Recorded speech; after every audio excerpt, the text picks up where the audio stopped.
All right, welcome back to Bridges and Breakdowns. If you are under the sound of my voice, you have returned for yet Mhm. another episode with your two favorite, hopefully after this season, with your favorite Mhm. serious yet unserious millennials posted up at the bridge between five generations who love to tussle. Every episode, we take you on a journey trying to find that sweet spot that integrates the best of what all these generations have to offer. Do we build a bridge? Do we break one down? I am your co-host, Alyzza, and I am joined by my beautiful, effervescent lady in orange. Actually, I don't know who this is in front of me today. Who are you? I'm Velma, bitches. BKA Lauren. Halloween, the tricks and the treats, we missed y'all for that week, but we just decided Mhm. it ends with us. It's our platform. We do what we want to do. Lauren Period. is an enthusiast. She was actually an incredible Slash for Halloween. She kind of Mhm. looked like if Lisa Bonet and Slash had a baby, but it was giving. And I am a no limit soldier in the army of the Lord. Welcome, saints. So glad you could join us back. That is the costume y'all are getting today. Oh It's my gosh. Put your hat on. Put your hat Oh on. yeah, my baby was they had an unplanned fire alarm, and so they gave all the kids little DC fireman hats at school. So I guess I can Period. be a you know trick or treat. Mhm. Mhm. How are you feeling, love? It's been a break. We've had a couple weeks between the last time we Yeah. connected, and this is the season finale, Yeah. The final. the final. Dropping the cruise bomb. Ooh. So yes, we Mhm. are wrapping up, and this is I guess I'll just take it to glowing and growing because we are long distance best friends, and we honestly will save things for the pod. We yap all day, we're texting, Mm. but we're very busy girls with very busy lives. So a lot of things will sometimes hold space for to connect on the show and share with y'all. So glowing and growing. Actually, you do a better job explaining what it is. I feel like you got the rap. All right. So if you're glowing and you're growing, that's basically our time to check in. Like Lizzie said, we are long distance best friends. And so when we talk about our glows, we are talking about our positive of the week or Mm-hmm. weeks since it's been a hot little minute. But, Mm-hmm. that's when we talk about all the great things that's going on in our lives and we pop our shit. Mm-hmm. And then the The grow. grow Mm-hmm. um, is a lesson because we don't take no L's around here. Only Hello. L's we have is up for our names, Lauren and Lizzie. Lauren and Lizzie. I feel like you should Yeah. I want you to go first because I really was about to ask how you were doing. So do you have a glow or grow? Actually, I feel like you should just give it to us. Give them Give it, both give it, to give it us. all. Okay. My glow is very stupid. Okay. So I'm not gonna incriminate anybody, but I was communicating, or I have been communicating with somebody that I went to grammar school with. Okay. And we always been funny buddies or whatever. But I started to get the sense, he was kind of like flirting with me Mm. a little bit, but I was like, this is weird because we did not have that type of energy when we was in grammar school, but it's been a while. Like, what's up? He was like liking my pictures, like giving, I don't know the whole IG, what is it, etiquette of when Yeah, dudes there's be like a like, protocol. I feel like yeah, there's a rule book with Big some Mama terms is of old. engagement. Okay. So I don't know that, but like 3, 4 o'clock in the morning, it's little notifications. I wasn't awake, but I could see when I woke up that he was like Ooh. liking old ass pictures, right? And Okay. this has been going on for like quite some time, Cute. but I didn't know like, okay, like what you want, like. I kind of pitched it to him like, what's up? How you been? What's going on? What you about? And he's still like, oh, we got to kick it. Invited me to come, where he lives so he can take me out. So anyway, but he never really, like it was more so energy on social media. So it Mm. never really materialized to anything. But again, Okay. we've known each other for so long. So like, I was still kind of like, well, we could, we family, whatever. But anyway, ciao. This is the glow? This is the glow. Okay. Wait for it. Wait for Okay. it. I'm waiting.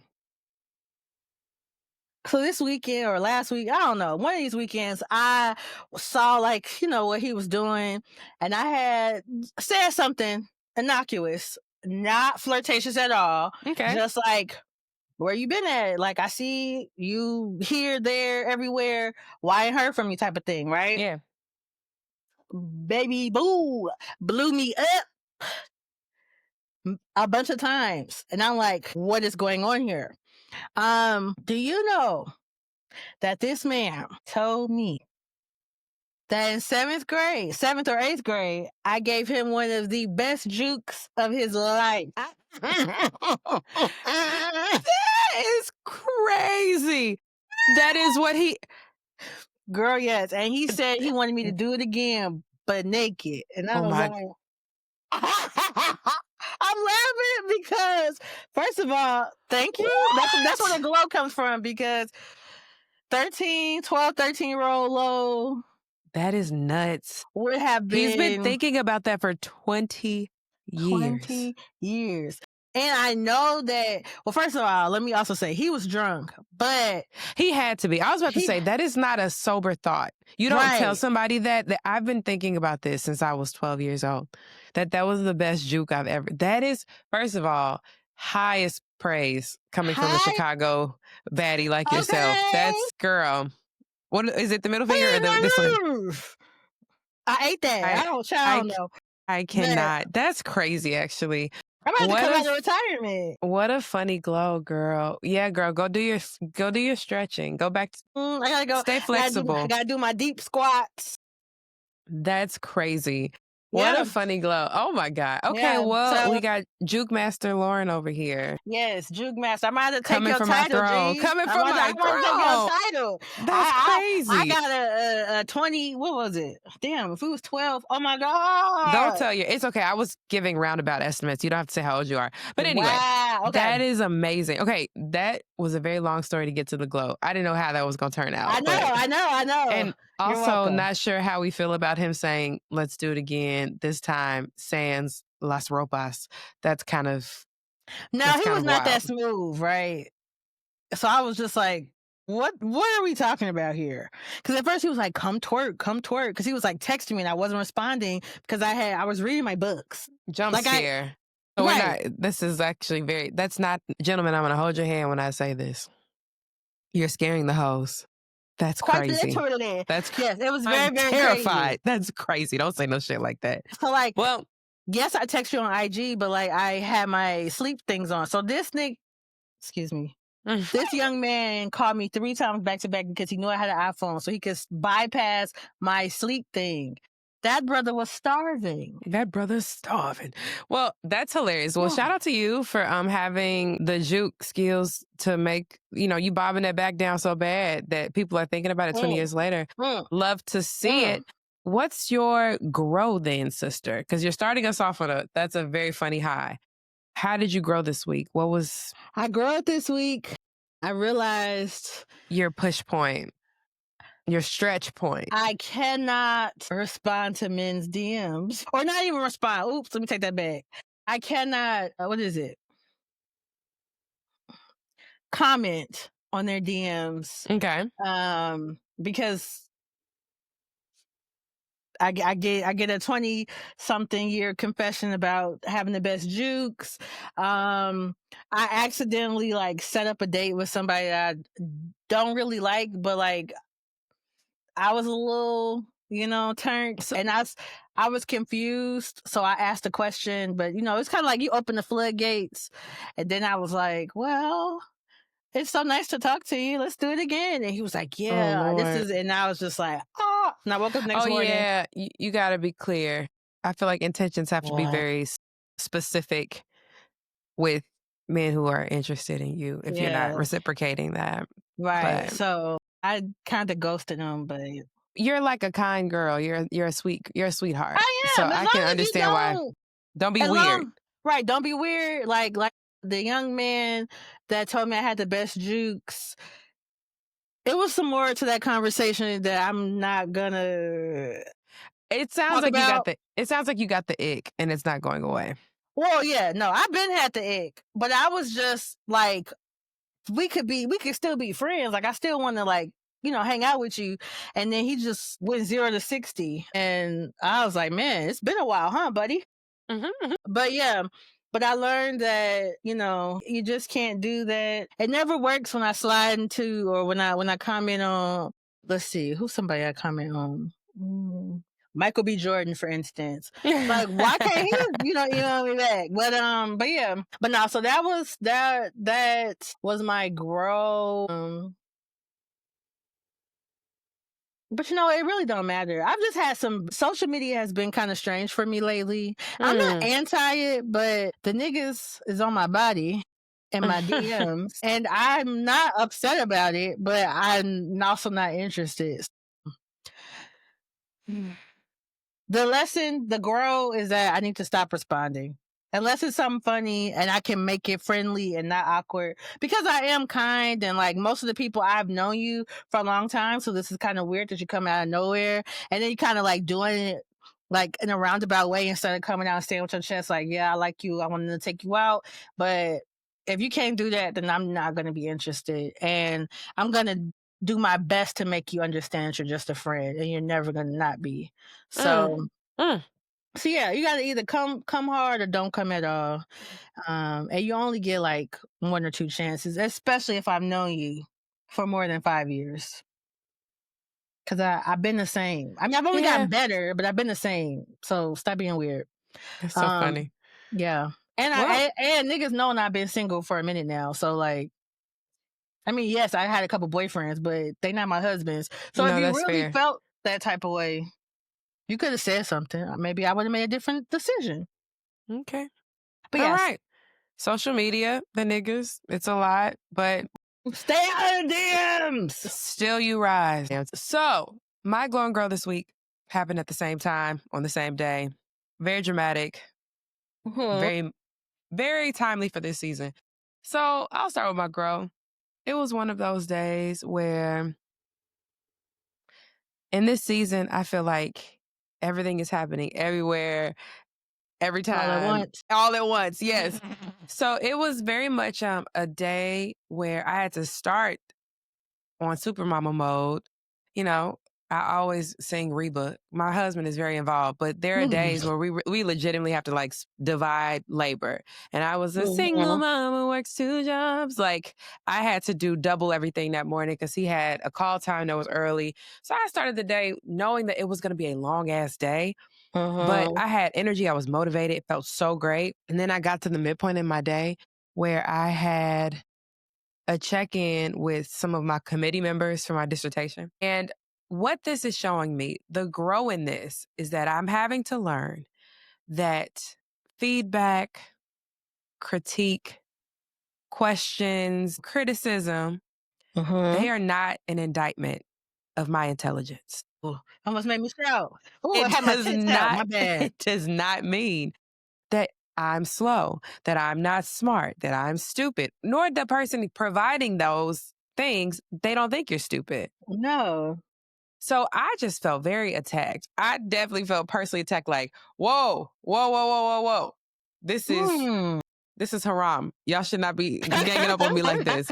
But, it was good. It was needed. And a lot of like the process with, any doctoral program worth its salt is it's some hazing that's involved. But it's like a good hazing. It's tightening you up. It's refining you, right? It is giving you pressure so that the best of what you have inside of you can come out. So I just had this is how you know shit was real shaky. Oh, where did my watch go? My Apple Watch told me that my heart rate was off the charts. It was like, girl, you've been sitting still for 10 minutes, but your heart is beating fast as hell. What is going on? Are you okay? If you've fallen, this is life alert. Right. So yes, my grow was like, I was sitting down with someone I really respect and like the actual chair of my committee. And she was just like kind of giving me some real talk about some things that she had questions about and was like, right, you need to tighten these things up. And I was just like, heard. But after I legitimately had to have my own little breakdown, like a scheduled cry. There's nothing like it. Oh, I just needed it. Because I just felt so overstimulated. I felt like everything is happening all at the same time. I'm still having to wear all of these hats. Like I'm still mom. I'm still professional. I'm still wife. I'm still scholar. I'm still, have to be all these people to all these characters to all these people and myself. And I'm like, damn, is a bitch not good enough? Like, what is going on? So that was my grow. It was very much leaning into get used to getting feedback and criticism because it's refinement. It's just making you a better version, a colder version of yourself. So, absolutely, friend.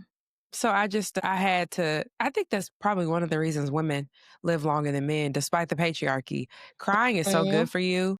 It like the biophysical response, even at a cellular level, it is healing. It is restorative. It helps you regulate and balance yourself. I just had to go sit in the bathroom and cry for a little bit. And then I was fine. And the glow is at the end of the day. A bitch was doing the Tamia hustle with the mayor. So I had a great day.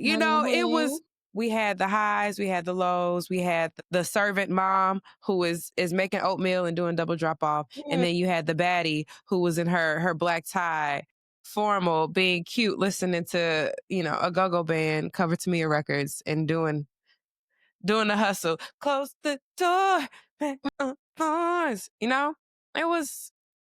was a long day, but it kept it in perspective. I think the glow of that, of like, I went to the Chamber of Commerce had their annual gala and I got invited, went with a colleague, and it was great. Had a great time connecting with people in the industry, making new contacts, being introduced to people. It was very much like, girl, you're here because you're supposed to be here. Exactly.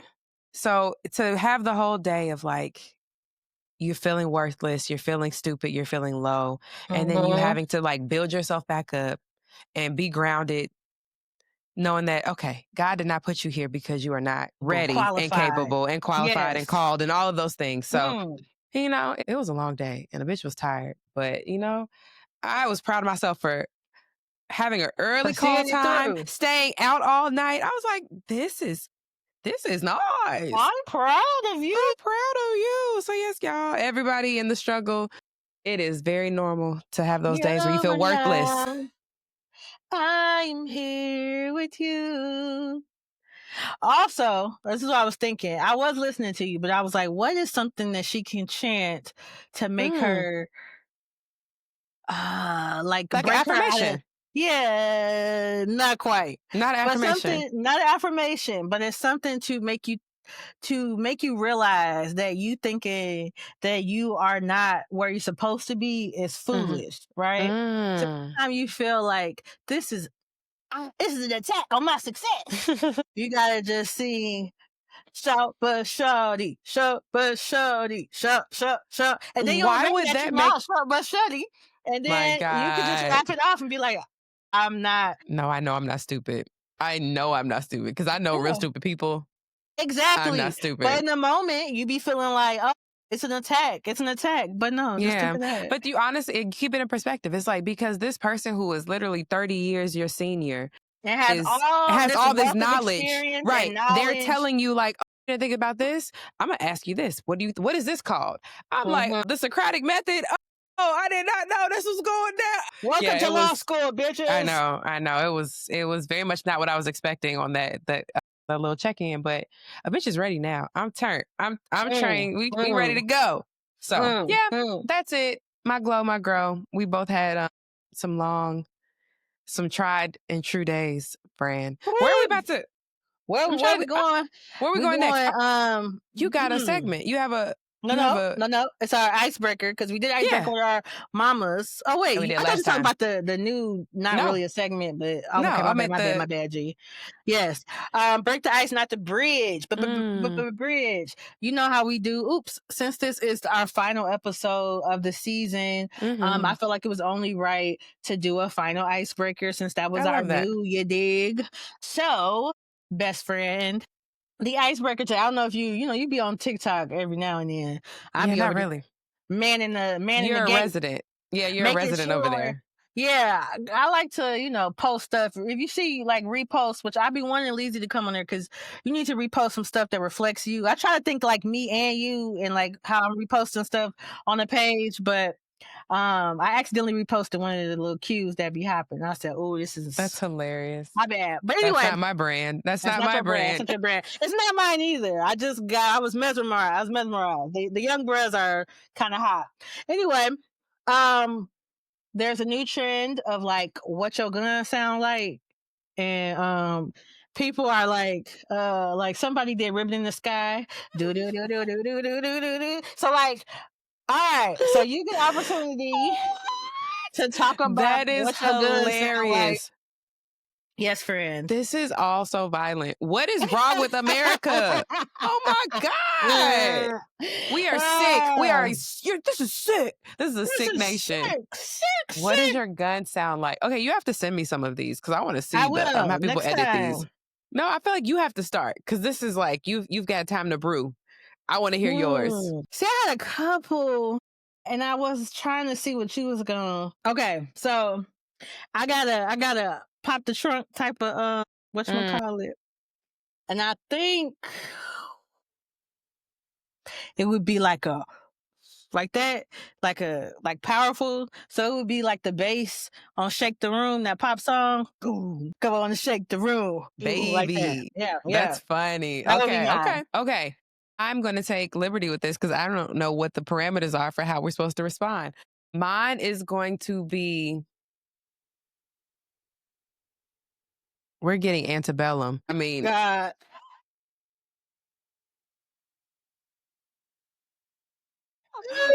We are going to be in the fields. I'm talking go down Moses, okay? Because, you know, when you said gun, my mind went straight to Harriet. I said, because you know what?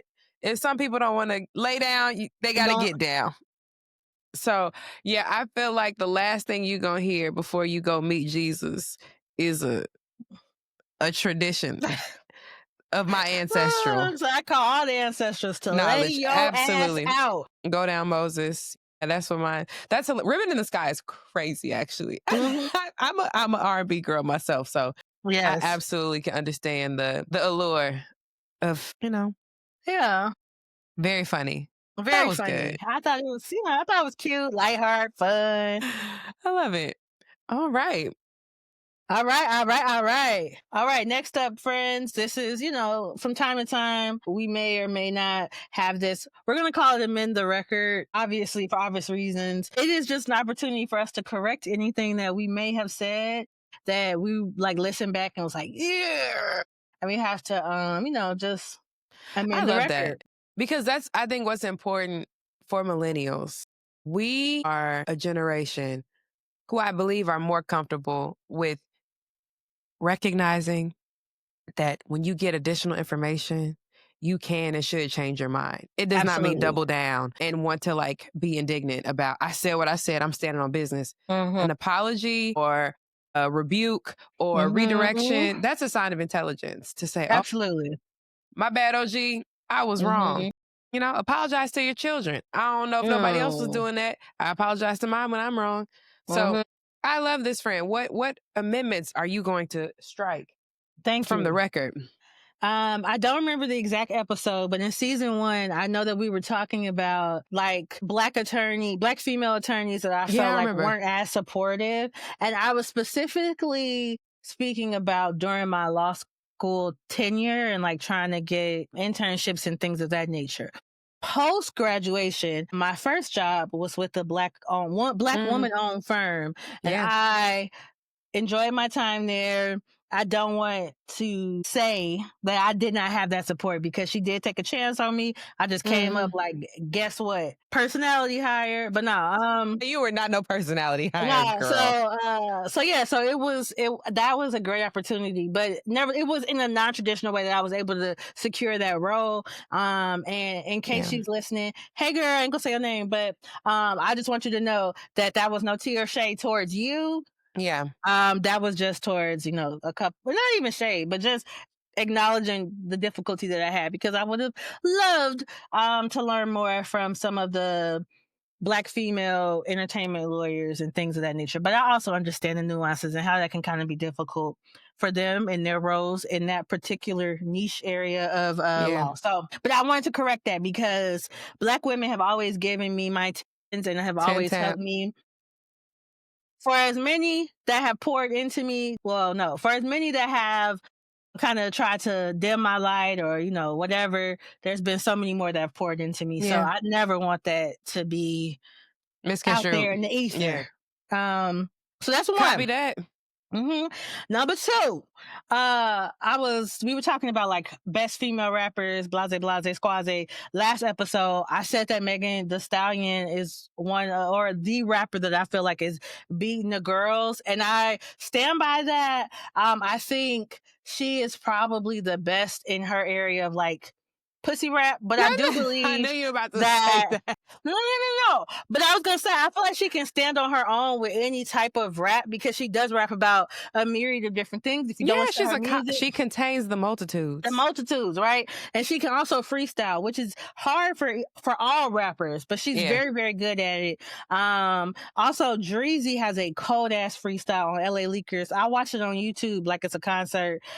I love that, but I wouldn't add her in the best, but that was excellent. So there are women that are rapping, but just saying for freestyles. And I know right now, you know, when they go on the LA Leaker sway, some people already have like a couple bars written, but by and large, Meg, I saw her freestyling in Houston on top of buildings with the niggas.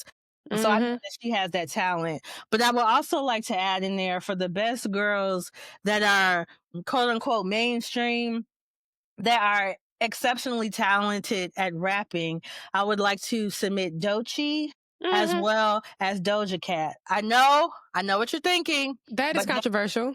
That's controversial because, I mean, now I think Doja's kind of leaning into like, I'm a pop star, but that's only because niggas was not fucking with Claude or whatever that last album was. But it actually, no. V is the pop thing. That's what she just released, which is, I actually enjoy that too. But no, she had put out like straight bars, rap music when she was like in the red blood walking down the street, and the song was called Attention. That's how she kind of introduced it, but she was just rapping, and that's when she cut her hair into that little tiny platinum blonde afro, and then like the cover was a zoom in of her hair. But anyway, she was really, really rapping bars on top of bars. Her white fans was like, bitch, what is this? And then all the black people who maybe not have given her a try because she do be doing weird stuff. She be in the chat room showing feet. But you know, I have a lot of reasons why I think she does that, but I'm not gonna go into that now. But the girl can really, really rap. She's a rapping ass nigga. She can really, really rap, and I feel like she did that album to prove it. And then I know that people listen to it. Obviously, it sold well, but the people who would give her the accolades or like, you know, validate her as a rapper did not check for that because it didn't do well with her white audience. So like, it sold well, but it wasn't like everywhere. She's just very talented. The girl can do whatever she talented. Sing, dance. I know she'd be a good actress if she ever like. I mean, absolutely.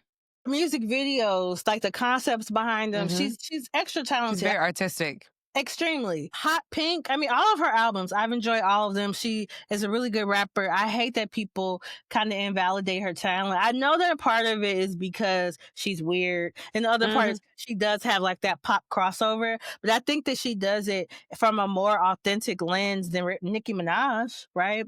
Like, the super bass, and like, I mean, like, I feel like when Doja does those, it's still melodic. It's still like fits with the song. It's not like I have a Roman voice. She just is working with whatever the theme of the song is. Yeah.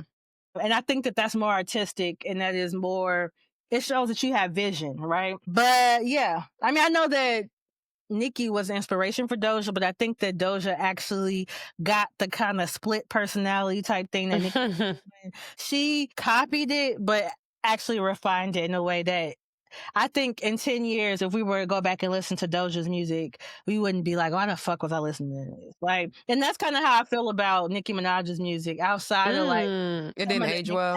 No, not at all. It is very childish. And like, my friend keeps like, I can't believe you haven't heard Nicki and Justin Bieber's Beauty and the Beat.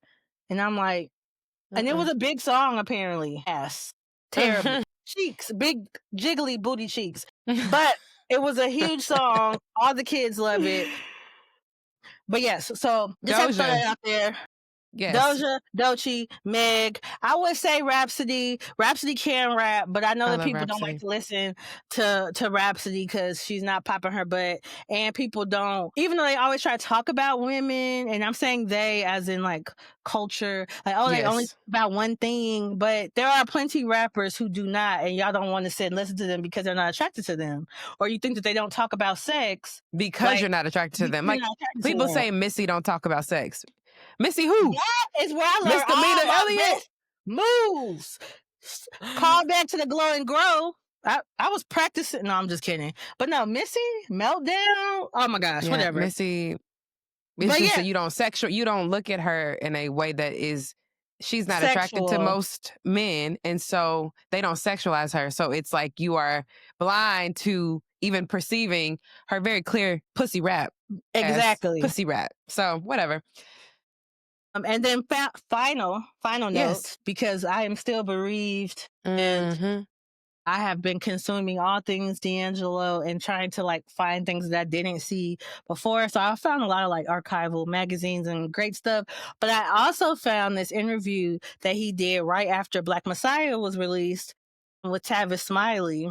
And I think it was very intentional that he went on Tavis Smiley. It was like, well, one, I didn't even know. I wasn't watching Tavis Smiley, but I watched it and I was cracking up. First of all, you could tell that he read, and I don't like no tea, no shade, but like the words, like the way that he was like, you could tell like he was up to the times with like trying to use more inclusive language. Like he was saying something. He's like, oh wait, I'm not trying to be sexist. Like you could tell that like despite him being gone and despite his like he loved doing analog, he like going in like we not gonna use all this technology, we gonna do this, but you knew that he was like actively engaged with materials to evolve. But in any event, he was downplaying the whole objectification of his body and like Untitled and stuff, and said that people blew it out of proportion and it wasn't that big to him. I'm not gonna say that man did not, that was not the case. I mean, there are people who worked with him that talked about how they perceived the impact on him. Yeah. But how they perceive the impact on him. Exactly. But what he did say is that he wanted to make sure that people loved the music, but he did not necessarily have any problem with the women objectifying him. And then he kind of like giggled, but it was like a sexy, that's like, hilarious. and I was like, oh. Now we've been vindicated in his I don't gotta feel bad that he was made him the fine nigga of the year. God. But yeah, but I thought that was so cute. Rest well, King. Rest well. With your fine tail. Oof. Oh my God. Now I can say I can release. I feel like a weight's been lifted off my shoulder. So funny. Oh my God. That actually has been, and I'm not beating the short and swole allegations because I also did not realize that nigga was so short. He like your height. Actually, you might have been taller than him. I'm not short, even for a man. I know lots of men who I'm taller than. You ain't that tall. You know what? I've been thinking about whether I feel like I could go to one of those tall people meetups. I definitely too. No, bitch. No. Like I'm be invited with spirit, ho. I'm tall. I bet y'all getting it. They'd be like, bitch. Right. No, I am. Whatever. Anyway, I know I would be on the shorter side, but I feel I am tall enough that I could go there and it not be absurd. And it'd be like, now, why did you think you should be here? Which would be the case if you were to go. But anyway, yes, most of Hollywood is very short. Most of the musicians who we know and love they're small people. They are. But it's like, is that something that God, like, is that a God thing or like? It's a trade-off. Because God was like, I'm not going to make you brolic and beautiful and overly talented and very talented. Yeah, you're gonna get this little scoop of height and be fine. Thing. But to keep you humble. To keep you humble. He was like 5'7", so that's little. That's small for me. But he had tall energy like myself. So therefore, his hands were, you know how I feel about the hands. Oh my goodness. I never gave short. Well, so I was very surprised to see that he was a short king. I definitely would have been going. I wouldn't have made no short jokes. So yeah, that is also, I will accept that I like the short swole niggas because I found out that D'Angelo is a short swole nigga. But you're never beating the allegations. Well, I love that you let the record reflect the updates. So said, where's your gavel? So said, so heard. I don't know if it can hear. I need to find a little platform. I heard it very loud. Okay. Good. I love it. Oh my God. So we're going to go into our last, girl, what is going on for this season? It has actually been entirely too much that's going on. This segment is for us to connect about all things that are happening in current events, both in popular culture, mainstream, news, updates, all of the happenings in the world that we are citizens of. We are global citizens. We, last week, well, it's been a couple of weeks now, but our last episode, we did a deep dive. It was almost like Cardi was a Trojan horse for, which is the great thing I appreciate about pop culture, is that there are elevated conversations that you can have about how they're engaging with using their art, using their vehicle. Society, yeah. So we had a great conversation about all things Cardi. We had to table, we were supposed to include a little bit of some notes on 107 Days because Kamala was still on tour when we were talking last time. But we can absolutely run that back real quick. And I'm curious, did you actually finish the book? Did you read? Did you listen to it?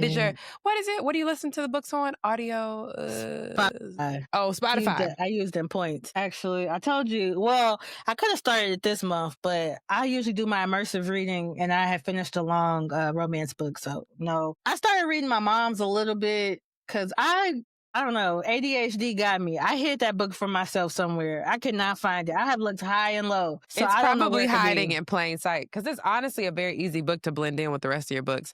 But Big Sister General, Kamala Davy Harris had this incredible run, this press run for this tour. And it actually, we'll keep it real cute and succinct because there are lots of things we can talk about. What I will say, friend, the highlights for me is that her key takeaway is that she needed more time. 107 days. What she did was brolic. What she did was unprecedented. She ran with so much dignity and class and vision. And I think that history will reflect well on what that lady was able to do with that time. Absolutely. Yeah. We wanted to, I think when we talked about this last time, it was really like the kerfuffle of how in the middle of all the things that are going on with the government shutdown is technically still ongoing. So health insurance premiums about to skyrocket. People's tax credits are gone. We got planes that Secretary Road Rules is saying he can't assure will not fall out of the sky. Gaza is still under threat and siege.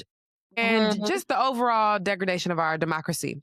And you bitches somehow still believe that the best use of your time is to run down on Kamala Davy Harris at her book tour. I saw someone say, is she the most appropriate target or the easiest? And I think there's a very easy and clear answer to that question. And y'all need to take your sanctimonious asses on somewhere because you're being smug and stupid and a useful idiot for the establishment. Because all of this carrying on should be directed to the people in charge right now. She is a private citizen who is using her own resources to tell her story. And I just think y'all want her to perform. Y'all are being, first of all, and y'all are getting folded up with your clothes still on. Which is good. They're getting thrown. I'm talking about Uncle Phil jazz thrown out of these events at this point. Because the tickets are not cheap. You mean to tell me that the $300-$400 you paid to go sit and protest couldn't have been used for something else? SNAP benefits been cut off all month. That's not helpful or useful for you to be contributing to a mutual aid so that babies can eat. Or your friend can pay their rent.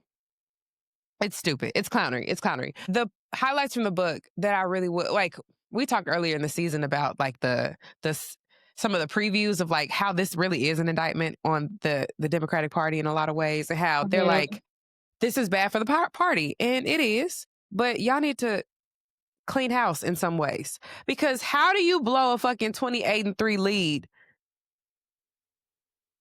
voting for this nonsense? We done had the government shut down for how long? And now y'all concede and acquiesce with nothing but promises and hopes and dreams? Let them bitches squat. Like, this is crazy. I do not understand the short game or the long game with capitulating like this in the Senate. I agree. And you already know how I feel about them little feckless jellyback bitches. But what I will say, after I did a little research, they virtually, the government can shut down again in January because the clean, CR, the clean, the conflict resolution, whatever it is, resolution is not specifically like, it's not saying like, oh, there will be like the Medicaid, all that stuff still has to be voted on in order for them to move forward. So like, yes, this is a short reprieve where the government will open so that people can have something. And get paid. And I think it's more so about the federal workers that are really struggling. Which makes sense why Tim Kaine, I get as the Virginia senator who has a lot of constituents who are affected by this deeply. Mm-hmm. Right. Because at this point, it's now been like... It's been 60 plus it's days. Been something crazy, yeah. It's been something wild, yeah. And so I think... Of people going to work and not getting paid. Having to take out crazy predatory loans just to like make ends meet because your baby still needs... all of their requirements. Your school, the school still having, the private schoolhouse is still saying, I run me my tuition. It's absurd. The corporations and the grocery stores are still inflating the prices. So you still got to spend an arm and a leg to feed your family. So I don't agree with it. And I do want to point out, and I don't know, I didn't get to look fully into the votes, but to my understanding, it was only senators that came. Everybody in the... It's been 43 days. My bad. Let me chill. It wasn't 60. Oh, right. I was going to say, that sounded a little extra. But 60 sounded extra. That's a long time. It might have been 60 days when I forget. Yeah, whatever. I forget. But the House stood tall. The House Dem stood tall. So I'm not really understanding why folks got smoked for Hakeem. Well, because he's saying that Chuck Schumer did a good job. And anytime he agrees with Chuck Schumer, it's going to be, well, you can go take your ass on with him. Because what do you mean? Well, I think you didn't whip the votes like you were supposed to. Right. But the point is that this is a temporary reprieve because if they don't do what they say they're going to do, but also the communication has not been clear. Good. And that is the problem. If you're telling me that's a strategy or a tactic, then be clear about that. Don't be on Fox News the morning after, literally Fox News the morning after, because that is telling a very different story about why you conceded, right? And who is the audience for that? It's leaving room we want to fight for the malintent to have some coverage. Well, not even, but I'm just saying, like, the people who are constantly on the Democrats, like, y'all suck. This is why y'all need to let Zoran was better than Obama. All them type of people are just going to feel emboldened. Right. And they're going to put out misinformation about what's actually occurring. But I do kind of understand it's like you don't want the left hand know what the right hand doing, because if they are too succinct in their message, them goddamn gremlins on the right might try to figure out a way to like hold them hostage or like, and honestly, you know that they don't care about rules in general. Right. Girl, they stealing so bad. Kentanji, good sister Kentanji. Back now, ain't no money to be released. They put it in that goddamn... Where is the money? Ballroom. Literally stealing SNAP benefits. Yeah. What do you mean the money is not there? Where would it be if it's not been sent to constituents, to the citizens who are owed that? And the citizens have already paid the tax. The money should be there. That's what it was appropriated for. What do you mean it's gone? So, yeah, all that to say that this was not a book that played well, and it did not make the Democratic Party look good. Oh, yeah, but of course not. Honestly, this is her. It's her truth. It is her truth. And I went into this thinking she can't run again if this is like the way she's moving forward. But at this point, I really am unclear what her intentions are. She's polling pretty decently. I've seen some polls where she's outperforming Newsom. Oh, yeah. I've seen the Democratic Party leader. Of those. Yeah. And the ones where she's not, they only polled goddamn Bernie or bust niggas. So, you know. But I'll say this, in terms of this book, her key takeaway, and I didn't honestly understand this until I spent time with this book, is she was making the point for like, if I had more time, I might have been able to reach more voters who stayed at home. And my honest instinct, my response to that is, I don't think anything would have changed the minds and hearts of the people who decided to believe that lying ass tyrant. So some of the book in hindsight, like that she talks about the gaffes that happened, you know, like for example, there are a lot of Biden botches that are highlighted in the book, you know, calling them maggots, calling the maggots garbage. Well, one, they are. Right. And two, you have Trump's press secretary calling Democrats terrorists and violent criminals. The mudslinging is not the problem. It's the pigs. No. I don't think that there's any like virtue signaling or any changing of the minds. This lady went through some shit with these people. She was in MAGA country, having in her acting capacity as vice president, because she's also your vice president, and having to do her job in the face of so much like very blatant racism and sexism, misogyny, right? Yeah, and exactly all of it. And so, what I really did connect with is her perfectionism and her self-criticism in the earlier parts of the book. It just hit home how useless it is, because nothing more than extra time would have shifted this outcome for her. So her ruminating and like, there are things that she would like parse through. It's like, ooh, I got this like small little, this little piece wrong. I should have said this different, or I should have worn this different, or I should have like presented it in this way. And it's like, oh, auntie, nothing would have actually shifted. These people were convinced that they're eating the cats, they're eating the dogs. That was a better choice for them. But even you can show up in all your glory and they will still decide that is a better option for them. No small do-overs would have changed those ignorant ass people's hearts or minds. I can concede the people that stayed home might have been more fired up. But even that is a stretch. Because they were attacked by the same money, the same dark money folks that was paying them goddamn leftists that was like, I never said don't vote for her. I just said it would be a vote for genocide. And I did vote for her, but of course I didn't say that you should, but but you talking about it's death on her hands. And I just want to say, since this is our platform, we can say what we want. I have been struggling because I do care. I care about what's happening in Sudan. I care about what's happening in Gaza, especially the latest reporting that there have been more deaths in Sudan that has even occurred yet in Gaza. But this idea, like genocide is my bright line. Is that not what we experienced here? Our ancestors? Yes. As descendants of chattel slavery? Yes. Towns that were flooded through eminent domain, pushing us off our land. The fucking Central Park, Bruce Beach, all these places in this country where they have systematically dispossessed Black people simply for being Black power. And Black power. Minding our own goddamn business. Y'all don't want to say y'all town's cool. We'll make our own shit. Oh no, y'all gonna call it. Look at Rosewood. Right. Look at Tulsa. Look at Tulsa. And y'all try to call it a race riot. No, that was a mobbing. Y'all did that. Y'all came into our place and it was like, you niggas have too much. You're thriving too. It's too many poor white people over here. How dare you? How dare y'all do better? No. Fuck that. So to come here. And I'm not going to say all of them because there were a couple people, or there were quite a few that kind of like, I feel like it was, a psyop or what people be saying. But when you're not outside, when you're not around, when you don't know your history, when you hear people say these constant things in these echo chambers, you might start to believe it yourself. But for people who are over here, first generation immigrants, and, you feel so strongly in all these things about what's happening in Gaza and how we must take a stand. And there are descendants of chattel slavery here that are telling you, my life, I could die. These policies that are going on here can disproportionately impact me and my ability to lift my family out of poverty. I was waiting for Kamala to put in those parameters so that I could take care of my mother through, expanded Medicare.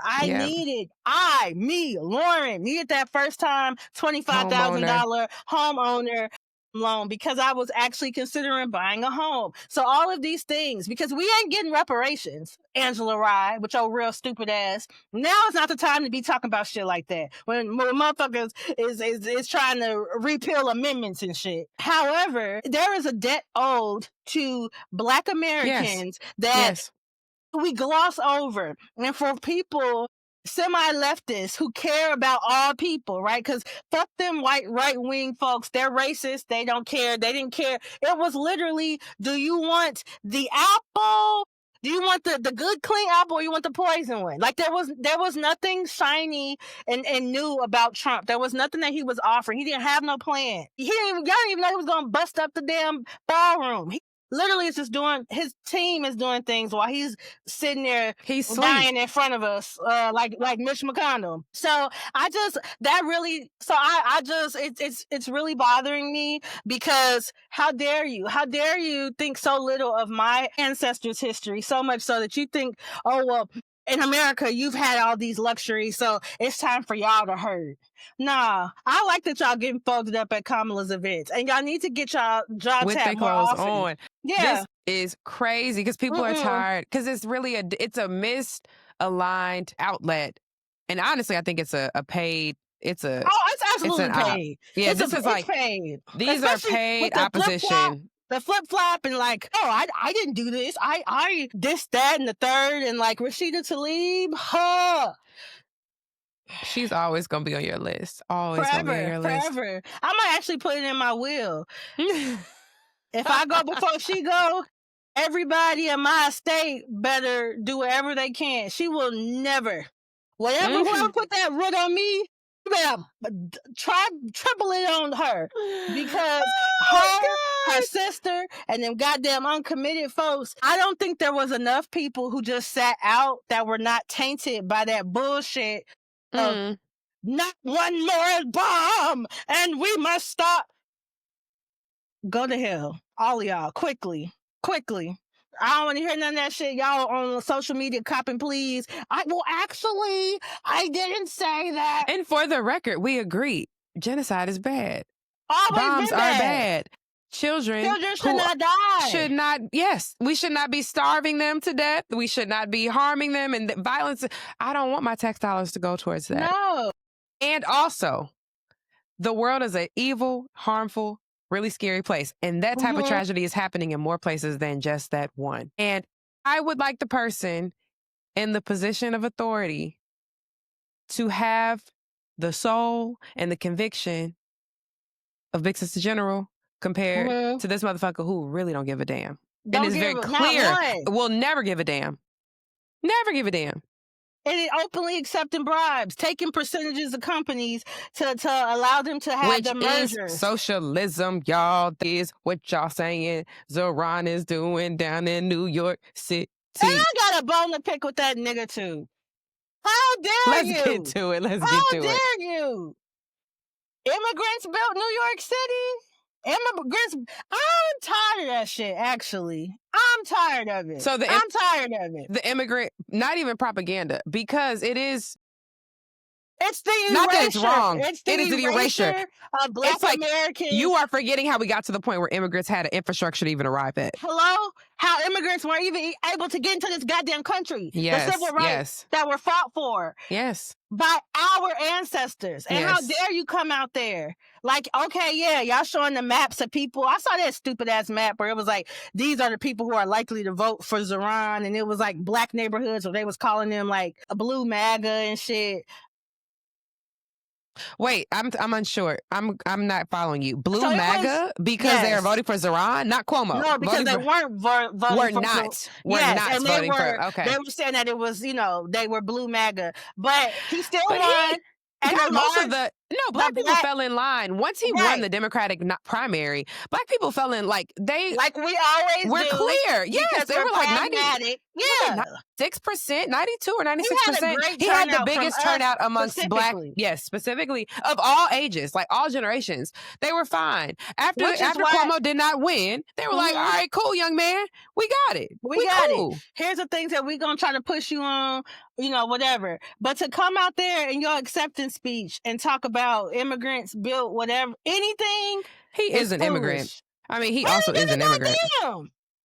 Are you not well read? You ain't read a book?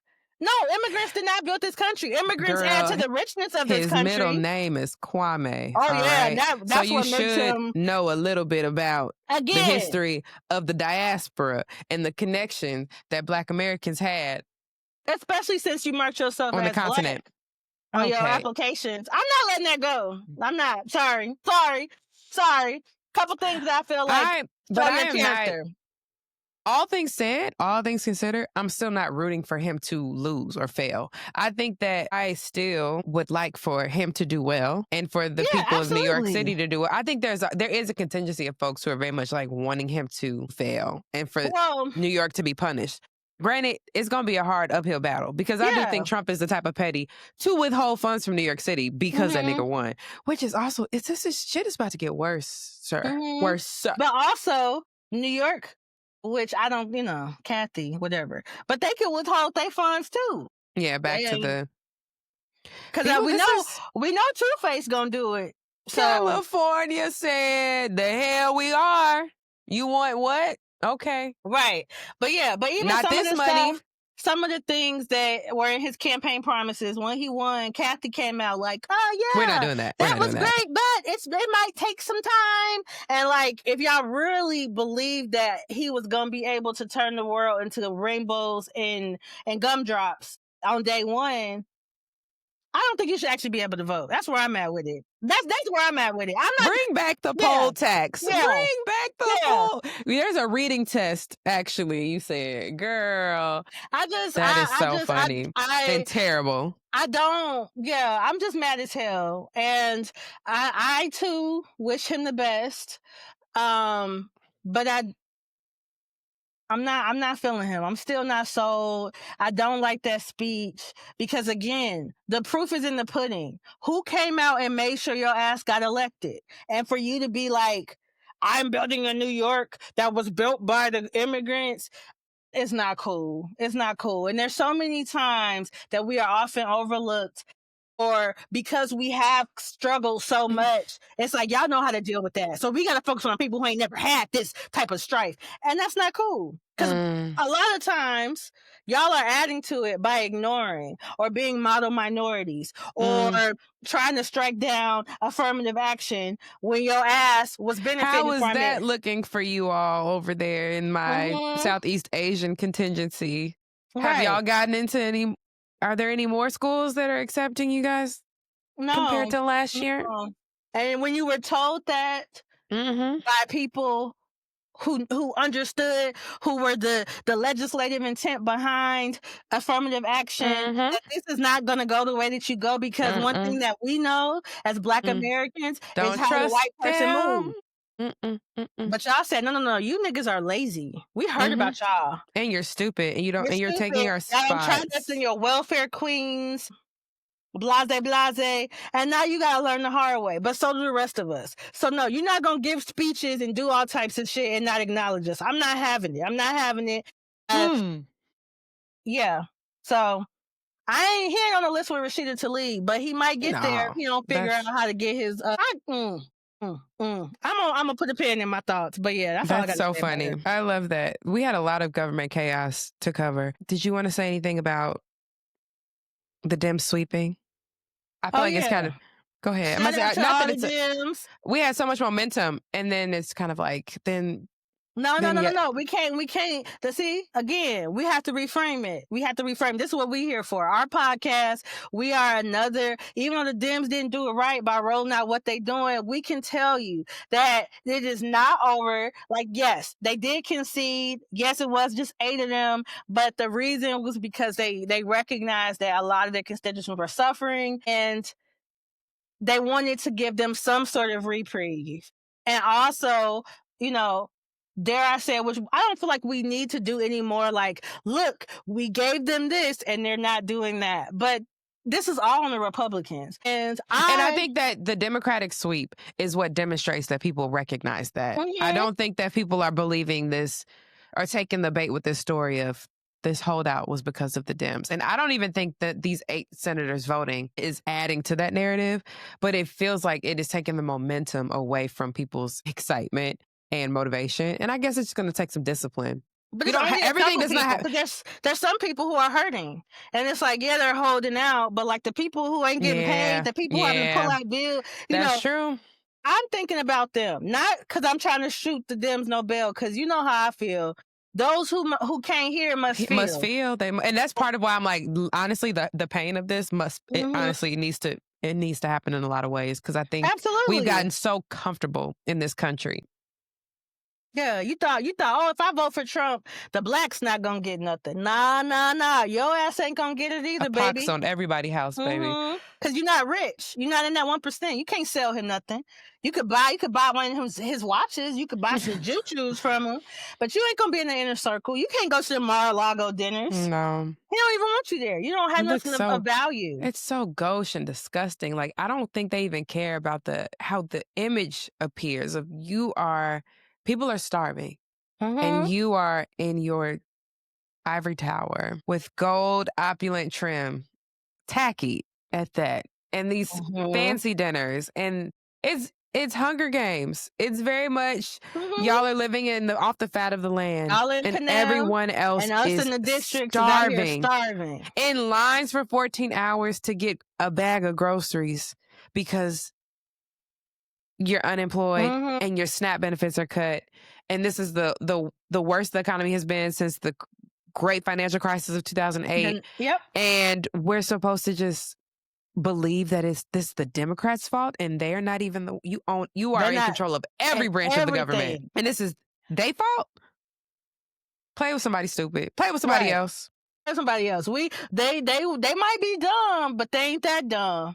Especially, and now the goddamn Supreme Court thing, they said no, we're not gonna touch Arrivederci. I was surprised. I mean, at this point, it's like y'all a kangaroo court. At this point, why not get spooky? I don't know why they didn't touch that. Threw down that gauntlet and said, "Look here, you cooning ass nigga. If they come, if y'all overturn Arrivederci, we They're coming from Virginia, coming from and that cracker." That wife of yours, Miss Jenny, we outlawing that shit, and we gonna make it retroactive. Fuck it, no, we're not grandfathering y'all in. I feel like he was. No, you can't touch my marriage. Can't wait take till me and my baby die, and then y'all can take away. But yeah, no, that's what I think. Like Ketanji, I feel like she in there wheeling and dealing, trying her best. That's what I want to believe. That brilliant girl. And I'm happy that she's there, but I am disappointed that we have the first Black female Supreme Court justice with a corrupt court that's unbalanced and makes it very hard. You're a bunch of fools. Right. Never even. And why she got to sit next to Amy and that crying, screaming, spitting ass. Yes. Right. It's just y'all don't even deserve to just research her case law. Y'all are woefully inequipped. But yeah, no. That's what I think. I don't even want to say Brett Kavanaugh's name, but gross. Right. You got my girl sitting next to this man, this blubbering idiot.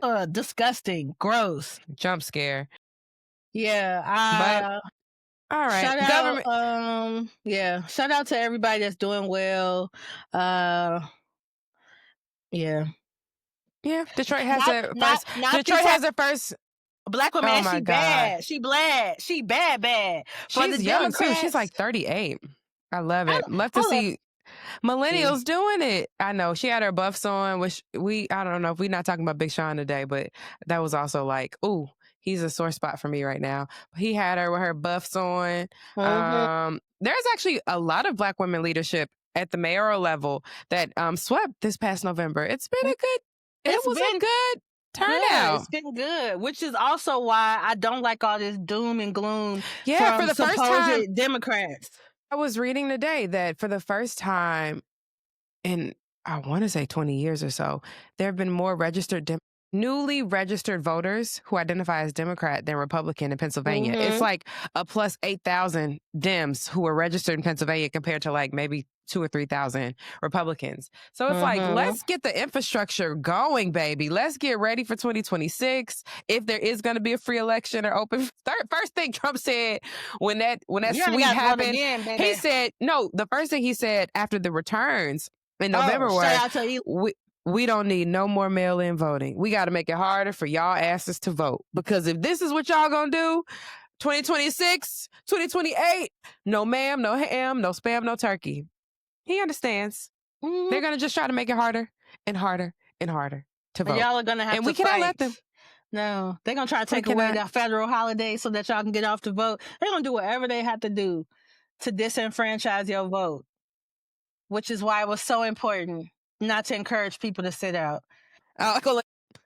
So, let's do something lighter. Let's do something. Let's do something. Where are we going? Where you pick? You pick next. Where are we going? Where are we going, twin? Shout out to Misty Copeland. She retired.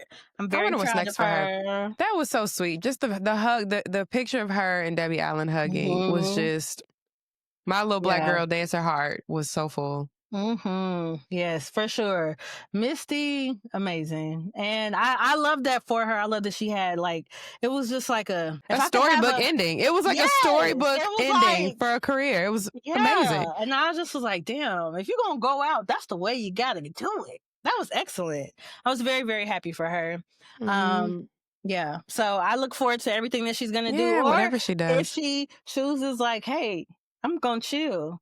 I'm going to enjoy my marriage and children and, take some time off. I support that as well. So, shout out to Misty. Yeah. Let's see. I want to jump on Deadbeat Daddies for a little bit. I want to hear this. Do you want to talk about your tinfoil hat theory? Is it quick? I feel like this is a quick one. A quick drop. Quick. My tinfoil hat theory, I meant to make one, but let's pretend, folks.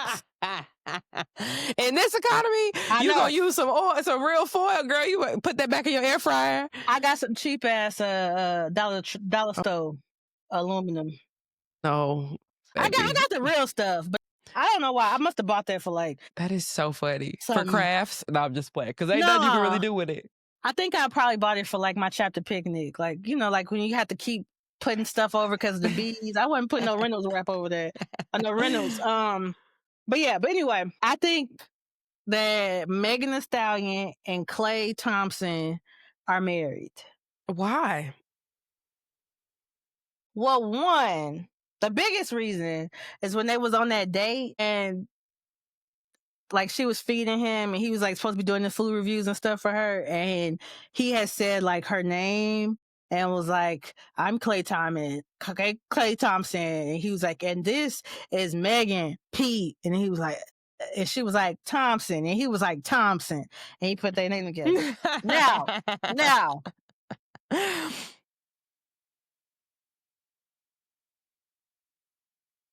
People just talk. People, especially black people. We will my husband, my wife, till the cows come home. Ain't a lick of nobody's marriage license. Yeah, got a sign on it. Got a signature on it. We will. Yeah, I don't. Then she put the behind the scenes for Lover Girl out, right?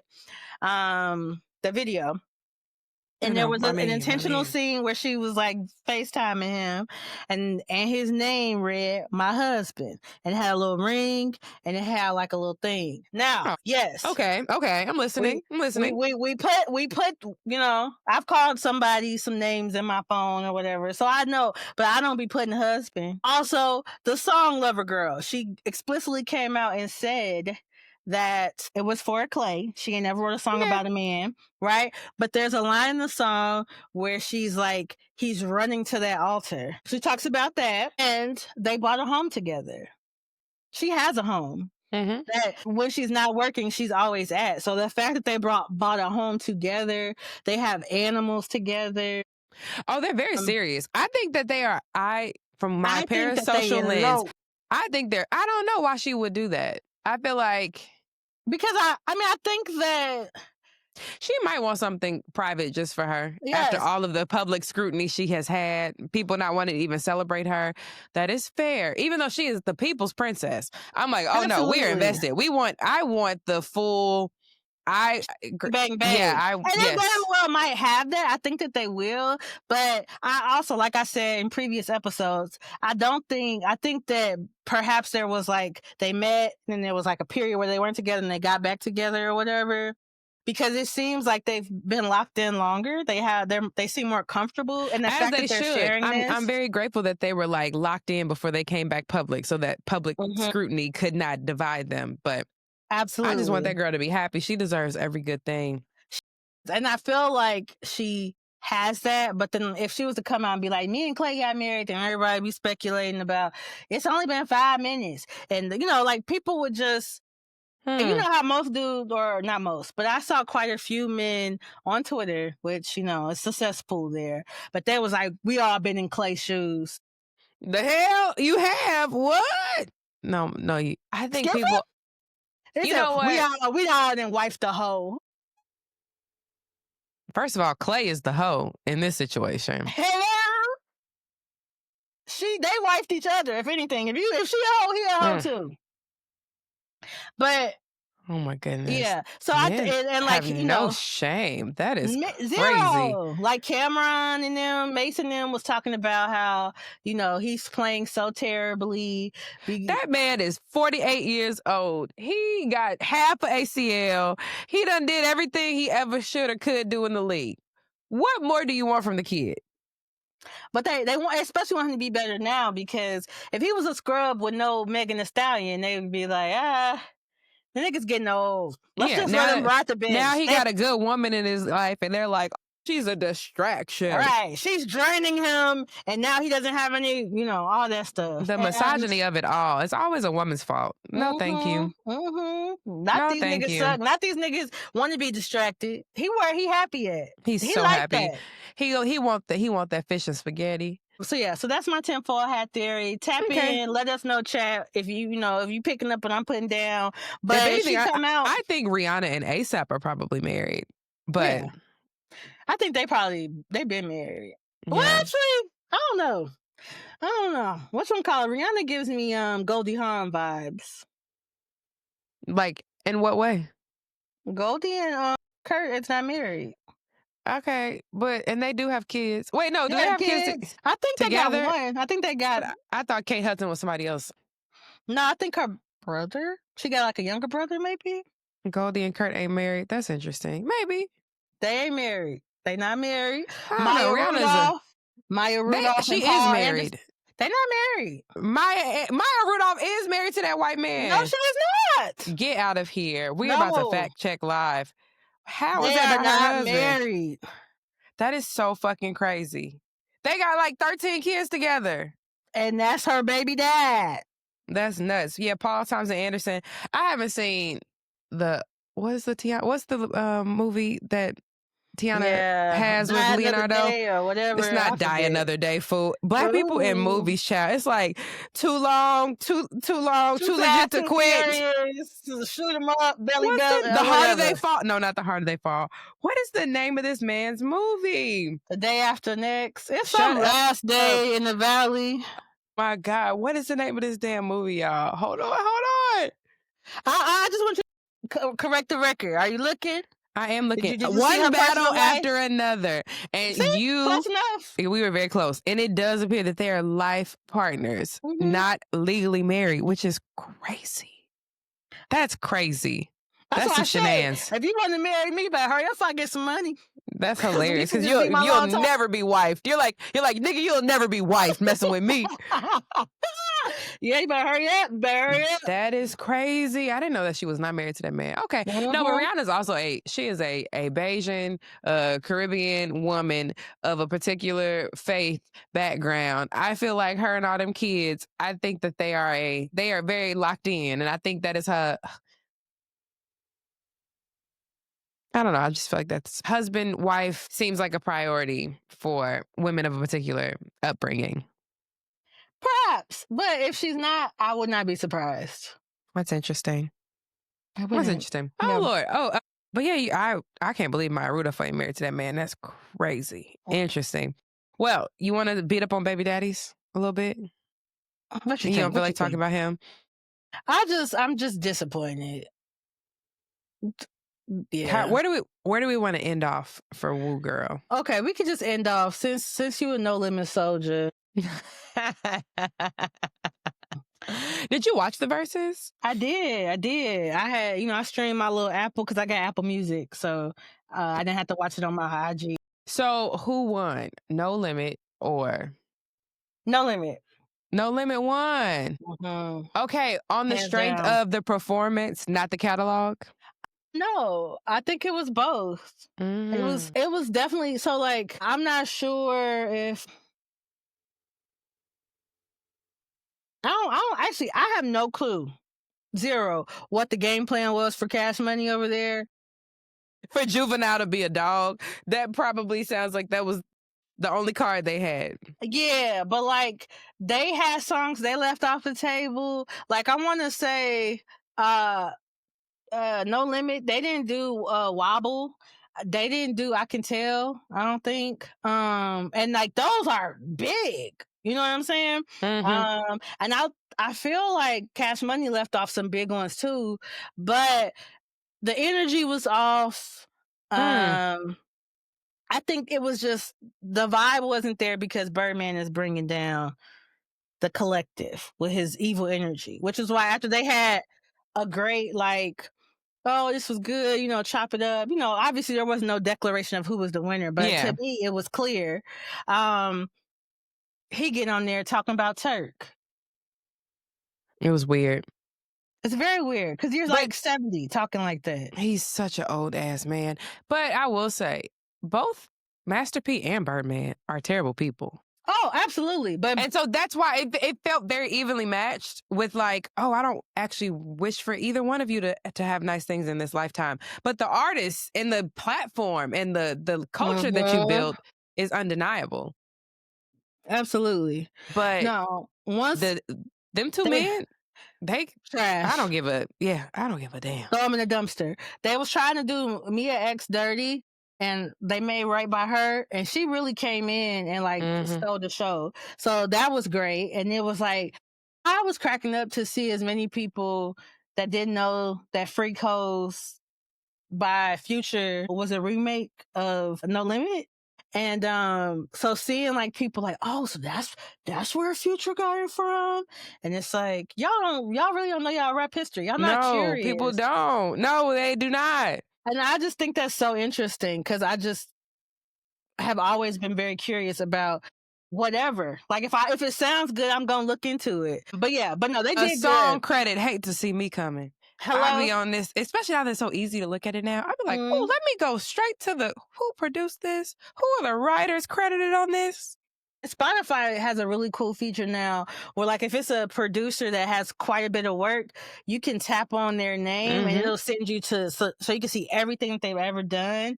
And they even have it for songwriters too. I don't like incurious folks, but Well, let's wake it up, America. That's the problem. Wake it up. We gotta be curious. Ask the right questions. Use your eyes for seeing. Is this I know like on TikTok the girls like to if they see like say somebody is like they man is doing something really wonderful, right? Somebody will be like, I'm choosing to believe this is AI in the comments. And I think that's so funny because it's like, all right, at least you don't think that it is AI. Like, it's a jokey joke. But yeah, y'all need to also another really funny one because it's a lot of thirst trapping. It's a lot of very sexy men. I guess they like, if I could get a little money in the creator fund by women and men being thirsty, why not? But when the girls be asking the men in the comments like, you do birthdays? I be hollering. Yo, TikTok is a wild place. Them Chinese overlords, when them warships get to y'all gonna have to explain yourselves. When them warships pull up to the coast, my God. That's hilarious. Girl, do you do birthdays? And it'd be like it'd be a man like regular video. Just like a regular I'm like cleaning the house with my shirt off. No, and you're like, yes, it'll be something like that. Those are thirst traps for sure. But No, there's this one. He's a Q. He's also an actor. I just found him today. I don't actually know how I stumbled across it, but like he lists all these great qualities about himself, and then he's like licking some ice cream and doing all his tongue tricks and stuff. And the girls are posting memes, like the That's little dog hilarious. screaming. Oh my God. Did we talk about this already this season? How having lines of noops or cues come to your little girl's birthday party is highly outrageous and inappropriate. Did we talk about that this season? I don't believe we did. I had a conversation with another friend, but I don't think so. It's so No. disturbing. Get them niggas away from your children. That's Yeah. strange. That's And it's very like- weird. That is not paid entertainment. It's Well, not a step show. But I will You got say, for that one girl, the one that's like, yes, it is, yes, it is. And her friends were like, huh? I think that might have been her cousin or something. But now if you that's go- different. That's a family Right. party, and you're like, hey, we having her 16th. Have your LBs come. She just really likes to see y'all dance or whatever. But right. But that's the only one I strangers, saw. Yeah. that No, shit is strangers weird. and like, first of all, ain't that somebody needs to start reporting niggas to nationals. Cause like y'all can't be doing like what? That's weird. That's weird. It's strange. You saying, do you do And- birthdays is what made me think of that. That is Yes. really my pivot. Okay. I see where you yeah. went, friend. But yeah, but I be cracking up because like it'll be men that do stuff like that, or they like, all the girls be. He look like he could talk you through it. He said. So then he'll start like you know talking. how I feel about the Girl. girls talking about getting cracked. I don't want to hear no talk you through. Oh, y'all are too freaked out. Okay, get off the internet. Go get you a journal. Go pray. Go read the word. That's what you need to be doing. Oh my God. I'm gonna say everything does not have to be shared, but it's okay. It doesn't. To think it. It's okay to be freaked out like that. Keep it here. Keep it here. It don't have to go here. Because it is a mental thing, right? And like if you hear a nice voice and it makes you think about the heated tango. Okay, That's a very classy way to say that, friend. The heated tango. That, let's bring back the euphemisms. Yes. Makidada. Exactly. I got tons of them. Personally. Yeah, it's because you read and you write and you listen to a lot of music and you experience art. You're a curious person. That's why. Curiosity will take you far, guys. Mm-hmm. That's been the whole point of this season. Let's Absolutely. engage curiously with our surroundings, each other, Mm-hmm. ourselves. And it's okay to be thirsty, folks, but keep the thirst inside. Yeah. Well, we did all that, and we didn't even talk about Birdman because you brought Birdman up to say right, you didn't know he was. right. You didn't know that he was married to Tony Michelle Braxton. Child. I had no clue. I was so confused when Tamar was like, "That's my brother," and I'm like, Yes, okay. in real life. Yeah, I was surprised you didn't know that because there's so much that has been rumor centered. It's hard to make the distinction between what's real and what isn't. They're married. I knew they were dating. And have been married for a year now, I think. They've been married for a while. And they did quietly elope. I think they got married and then press found out about it after the fact. And it was like, yes, Tony and Birdman have been married. And they've been friends for a very long time. When you reframe this and remember that Tony is from Anne Arundel County, Maryland, it all makes sense. It all makes sense. I'm not surprised. Wrong with Trina? How did Trina get to be where she's at? No, because for the listeners, be specific. When you say Trina, most people are thinking about the baddest bitch. You indeed are talking about Trina Braxton. I'm talking about the Braxtons. Yes, Trina. I know how Tamar got to Vince. I know. Check. Know that one. I don't know, girl. It's very strange. I know why Tawanda was with her ex-husband in her current one. What's wrong with Trina? I don't have no answers for that. But Tony being with Birdman is it's very strange. And it speaks to how we parasocially do not really know these people for real. Because I would just expect he just is such a crooked, corrupt, heinous, evil, maniacal, nasty ass person that you would not expect someone who you respect and revere as an artist to want to associate with that person personally. But then you just have to really believe that, like, hey, believe people when they tell you who they are and who they want to partner with. So I have no choice but to put Tony in that box of, okay, that's how you move. That's how you move. Okay. Okay, Tony Braxton, living legend. Bryce Wilson in her videos. Did her team pick the fine man and get me high? Because if you like Birdman, Why didn't you have some little dusty rusties coming up the elevator? He looks like walking sin, like the human personification. No, I just, no thanks. Gross. No. Not even, and honestly, his spirit is just nasty. Like, I'm not even roasting how he looks. He's because just the dark side. But I feel like, because he might even be handsome, possibly. Could have been in another. Maybe like if she's known him for a long time before he got the face tats and like the fixed scowl. Perhaps he was handsome. Brian is what she calls him. I don't even think she call him Birdman. She call him Brian. Yeah, I would hope so. I'm not calling no damn man I'm married to no goddamn Birdman. I mean, what the hell? Beyonce calls Jay-Z Jay. So, I mean, that ain't that nigga name. I feel like she be called... well, Jay at least is a name. That's a name that people call individuals. You got me looking at pictures of Baby, and I'm just not seeing any reality in which he was handsome. Like, I don't think he was ever handsome. You know, I can kind of stretch. I could stretch it a little bit if I squint and turn my head a little. No, he was always but even before all the tats. This is Birdman. I can't. Oh, dang. Let me see if you can see. I'm trying to do it like the girls. It's not working. I got some pictures here. Like, even 90s Baby was not. He looks so scary now. He looks crazy. Yes, but his spirit his spirit is unsettled. This picture here, can you see it? He don't look half bad in this one. Like, it looked like he still got some lightness in him. Like, the darkness hadn't fully took over. Can you see?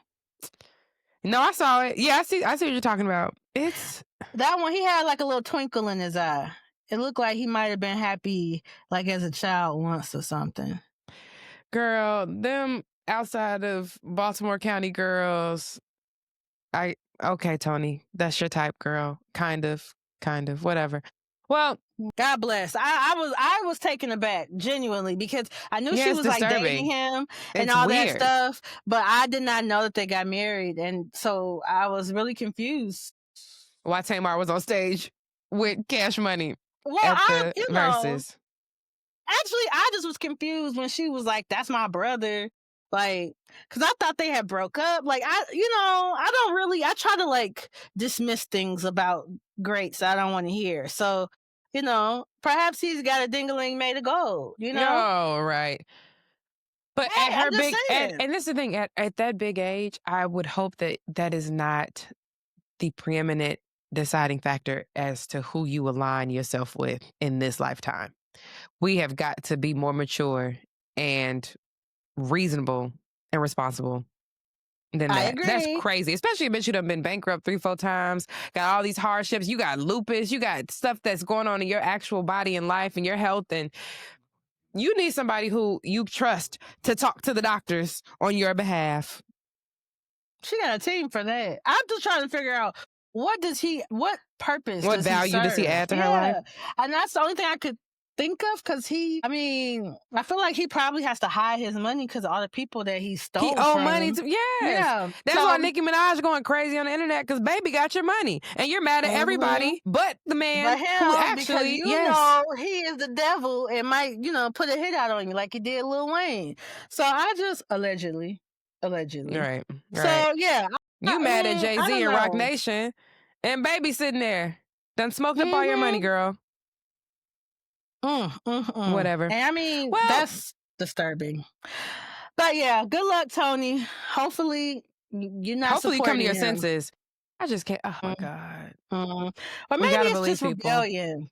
Like, cause she is 60-something years old. Ain't no rebellion, girl. Mama, Miss Evelyn. Maybe she's not 60. Miss Evelyn is too entrenched in their life. 58. Yeah, it's weird. I hope that they get off of television soon. This does not seem to be a healthy dynamic for that family. I know it's very entertaining for viewers, but I think a good test of knowing when it's time for your family to get off of television is a sign of wisdom. The money can't be worth the deconstruction of your family unit. Speak for yourself. If you don't want to get a job and somebody's paying you money to just air out the people who you don't fuck with anyway. I do it for let's see, A honey bun. $300,000 a ham sandwich. Okay, when we talk about the family members I can't stand, I might Oh my slap them goodness. too. Come That's on. so funny, Tony.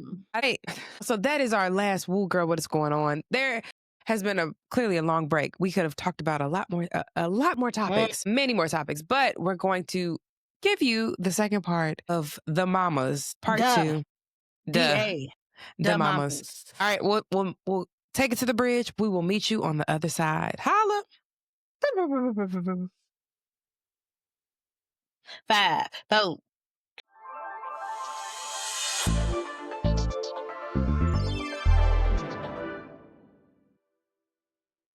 Yeah. But what's that? Okay, now we get into some spiciness. Gonna get the evangelist of chaos and I don't know. We gotta get you a chaotic name, Miss Jill. What did you reject? And I feel like we kind of already talked about it. So if there's nothing more than what you all already talked about, we can kind of skip it. But what did you all reject from how your parents and extended family parented you? And how did you try to break the cycle, if any? Like, we know that, being seen and not heard, but like, were there any other things that you were like, okay, this ends with us? I Not think just word to them. that voiceless motto that I remember as a child, not speaking out of turn, so to speak. And wanting my kids to be able to express themselves and, live life on their own terms, so to speak. Oh yeah. So one thing I want to say is maybe like that you raise kids exactly the same way, Everybody gets the same thing. Yeah, everybody gets the same thing. And you can't really. I mean, you can try, but you're not letting them become their full selves if you do that, because there's something that is not getting addressed or seen, or so yeah, that you do have to take care. And this played out. I was just on vacation a little while ago. Adult young woman, I think she turned 38, and she was upset by something. She was also had some beverage, but we were at this spa.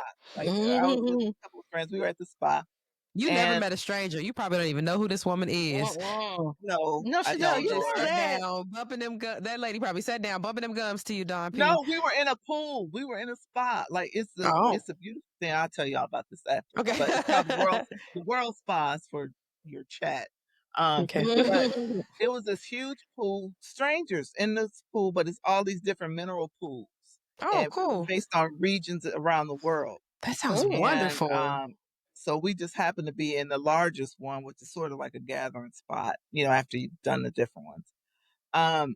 And so the young lady was there celebrating with her mom, her sister, and her sister's husband, or whatever. But we ran into the mom first, then the birthday girl came over. And so then, again, till she had been having her some fun, right? Because they served cocktails at the place. On the sauce. She's on the sauce a little bit. On the sauce. So she came over and asked me and my girlfriends, like, oh, I want to ask you ladies some advice. So first red flag. Yeah. Right. But she said, oh, you guys look like you are very intelligent. She gave us all the flowers and stuff. And I only need 5 minutes of your time. Well, she took 10 minutes giving us the preamble to her. This is funny. But anyway, she had a lot of stuff going on in her life. Some positive, a lot positive, but then the negative was really kind of bad. And, she started crying.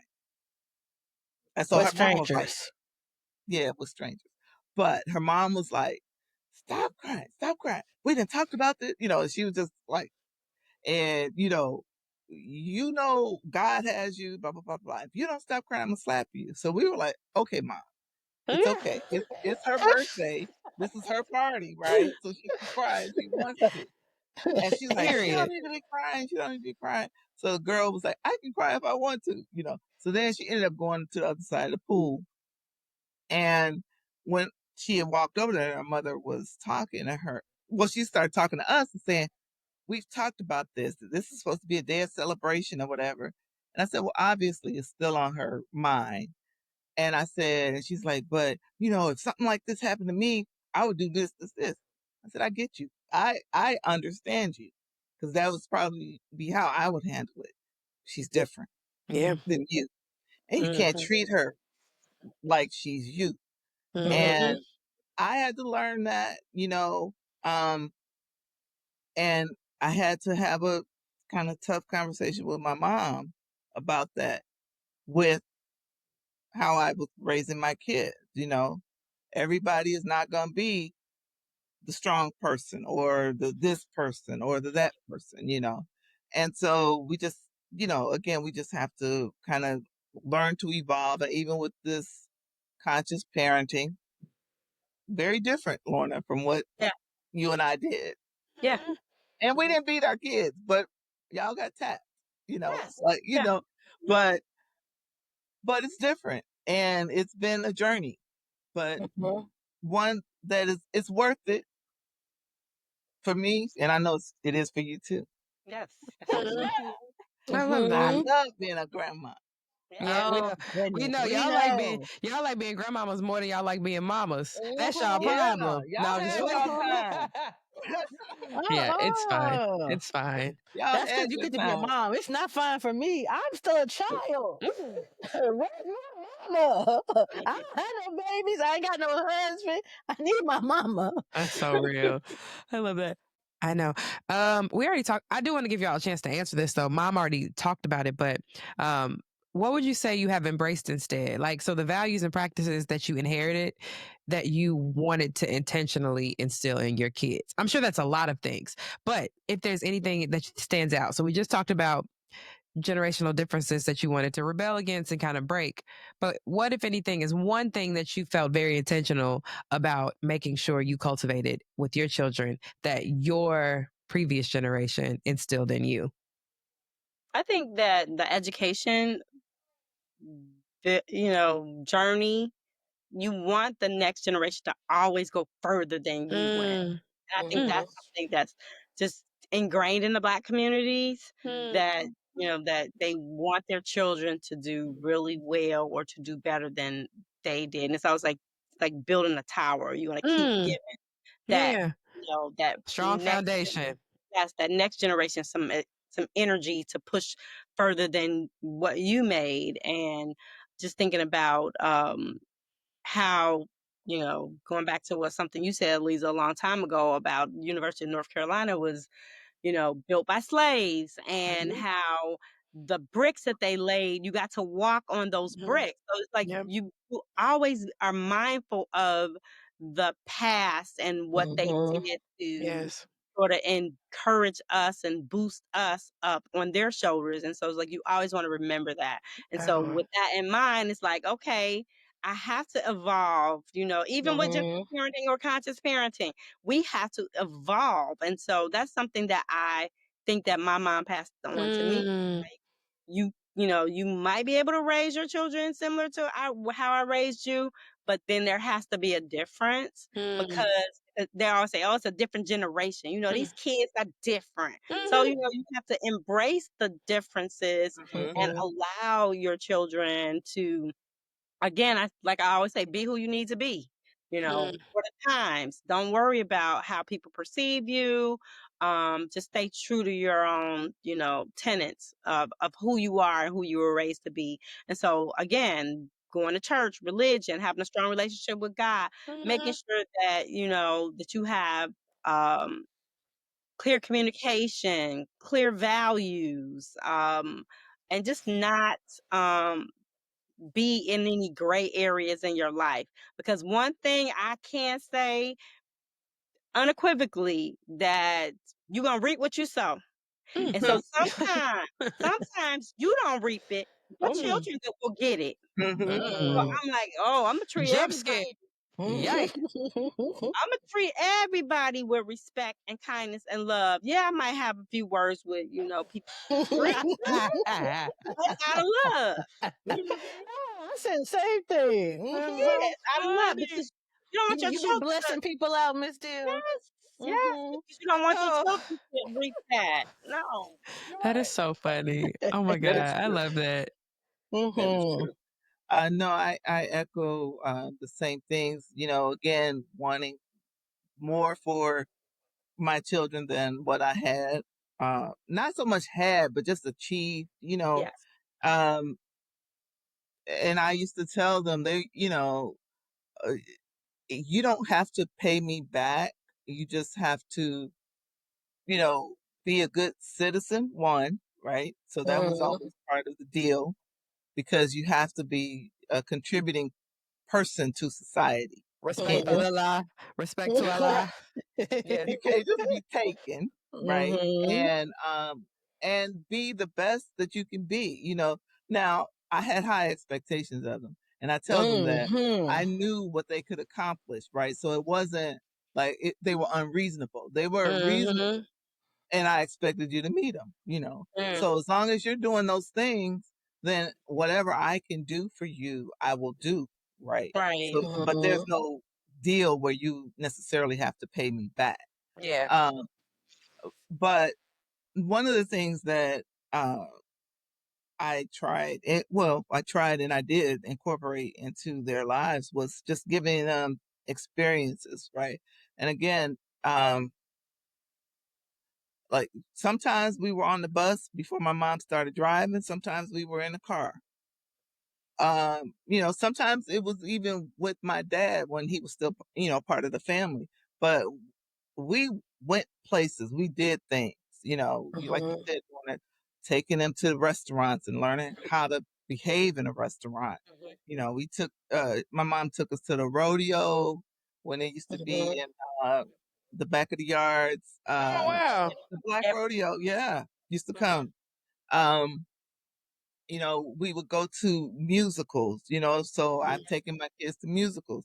Uh, vacation, even if it's somewhere you got to drive, they should know what a vacation is.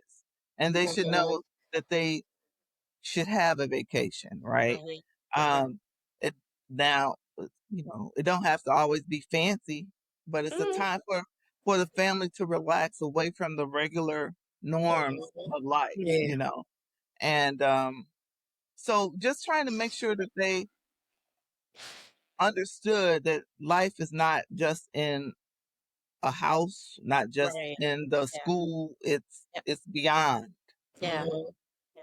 So That's so deep. that was something that my mom was very adamant about. Now it could be a long story and I'm not gonna go that long, but my kids Lauren ended up going to church more formally with you all. Yeah. Yeah. But now my mom, she made sure we went to church. We did do that. And that was something that I did not necessarily do. But they knew about Jesus. They knew how I felt. And like I said, my relationship with the Lord has gotten stronger as I've gotten older, even though I still claim my title as the evangelist of chaos. But it's So is your pastor. He's quite chaotic. Exactly. So Which I he think is is, true. it's He okay. is true. I think that's why I just felt so drawn to that church as well. But you know, I especially Lauren, and sometimes as life is life, and I have to remind her. I said, you sought him out really on your own, right? And so you know what you know. Come on. Right. Yeah. Come Don't forget on. it, right? Yeah. even though people So have said I wasn't a Christian because I wasn't in the Bible in the church house every weekend by force. I went when I wanted to. It's a lot of heathens down to the church house who Yeah. are right, Yeah. carrying and so on right now in this country. that was part of my hesitancy of Mm. full in. But it's work for one. I'm still working on my son. He gonna make us redact this part of the show. Okay, I That's so know. funny. No, He ain't gonna listen. He a won't couple mind. episodes behind. By the time he'll listen to this one, we'll be season 4. That's so Right, funny. right. But no, he's one of those just in case. No, I love the Lord. I know He's got me. It's just in case you listening. But Oh my God. but yeah, That's so but funny. no, and but I talked to him and his wife about that as well. That And how they're just think raising their about kids. That's so interesting because then yeah, that also has a ripple effect of like what the next generation norms exactly, are. exactly. So I said, don't let what you hear about religion or what you may have experienced about religion keep you from being a Christian, right? Because there's a difference. Yes. Religion is the structure around or it should be, and that's where we get hung up. That's the part that people kind of mangle Bastardized, Yeah. and turn people off. Yeah. But being a Christian is about trying to follow Jesus. But I ain't trying to preach Okay, right thank now. you, But evangelist. All okay, right. but yeah, but I'm just saying. No, that. No, I Sometimes appreciate it. people need to be Hallelujah. reminded Hallelujah. of that, It's Sunday. right? Yeah. Thank you, God. Look at you ministering to us. To the people. So, we're about to jump into a little mom guilt. I have that as a god mom, but for very different reasons. But it's not about me. Mamas, what's the heaviest mom guilt you've ever carried, and how do you release it, or how did you release it? Excuse me. So I think that being true to who you are as a woman and a mother, and acknowledging when you need breaks or times to reset, because that'll send you on a guilt trip. If you think that you need to pull away so you can reset, be like, oh, am I missing something with in my kids' lives, or am I not being a good mom, so to speak? Because I just can remember like wanting to be away on weekends, and I remember leaving my kids with my mom and just joking about it, like, oh, wherever we going, wherever we went. I was like, if somebody asked me this weekend, do I have kids? I'm gonna tell them not today. We must have been acting terrible. That's crazy. You gotta pull away and reset, but you have that guilt of needing to leave to get stuff together because you're supposed to be on at all times as a mom, and you think that you're supposed to be on, and you think that you're supposed to be there 24/7 for your kids, and it's not that you're not there, but you just got to have some time for yourself. And that is a little bit it was a little bit of guilt around that, but I always made sure my kids were in good hands. I always made sure that they had what they needed. Um, and then I would kind of like retreat, Yeah. go on a retreat for myself, a lot of times. Let me tell you right now, I don't even remember all of that. That's the funny thing. Like, See? we don't even Well, remember. you remember being with your grandma and me like, oh, here's money in your purse for you, your I mean, McDonald's. but that was more normal. Like, I think we spent more time. We were raised in a village, so you were always going to be with somebody. Your great grandmother, one of your sets of grandparents, an aunt, an uncle, and it just, as a kid, it's just like an adventure. It didn't feel destabilizing, right? But that's interesting to hear. Even though I put you on planes to send you down south with your grandmother. But that's normal. Or, Yeah. or drop off. That's like, I think that we've gotten away you're from. saying that as like an adult. Because like some kids, I'm saying that as an adult? Because not saying that you might have been, because you might have been cool with it, right? I feel like you are different than, but there are kids like right now, my niece, for instance, the thought of her mama leaving, she will scream. One time she cried for like an hour straight. And I was like, your mama is coming back. I can't even take this no more. But like, there's some people, and I, I pray that she's not as attached as she get older, but if she is, which I actually can think of one person in particular that is big grown and is still like that. I could understand feeling guilt for a number of reasons. Guilt that I'm leaving, guilt that they feel so strongly attached to me. Like maybe I should have done something more to, ease the separation anxiety. I think that can happen, even if you are going people that you love, because I know my niece love me down and we like having fun with each other. But if she can't see her mama, none of that matters. So yeah. Oh, it's just interesting because I feel like I didn't realize that was us growing up in the 90s. How but the pressure of y'all, like y'all feeling like y'all were entitled to breaks. I think that was, I don't know. I think I'm just I'm interested to hear a little bit more about the demands and the expectations of motherhood for y'all's generation compared to ours, because I don't even know if it's you saying you're supposed to be on. I feel like y'all had a lot of freedom to kind of just like leave kids with people in a way that we are not necessarily, we don't benefit from right now as millennial moms. I would never just like, oh, let me leave my kids and be gone for like a week. No, I'm not saying like on some crackhead stuff where you're like dropping where the grandma is the baby. I'm saying that like you having more flexibility and more of a like, most people didn't like, y'all didn't leave Chicago as y'all were like raising kids. So your families were still there. You had a lot of like, you had a long bench of relatives who like, my kid is safe and taken care of with this person. Like if I can, and you served in the same way for other people's children. Like if your cousin, if your first cousin's child, had to get picked up from school early and she couldn't do it, you would do it, right? Or if you had, there were aunts and uncles and just a longer bench of people to kind of like step in a way that like you were not expected to have to be every woman. It's all in me. Or were y'all? If you have a large family, And maybe that's what I'm like.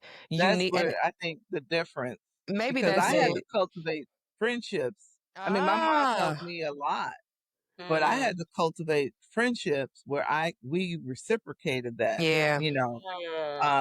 With each other. If somebody was running late from work, or Yeah. if something came up and you needed to have the kids stay somewhere for a couple of hours, then that was that. But to Lorna's point, I mean, it was hard to do, to get away. And again, even though we had access, I mean, I don't know. At least I didn't do it like that often, right? I mean, we might have had access, but we just didn't do it like that,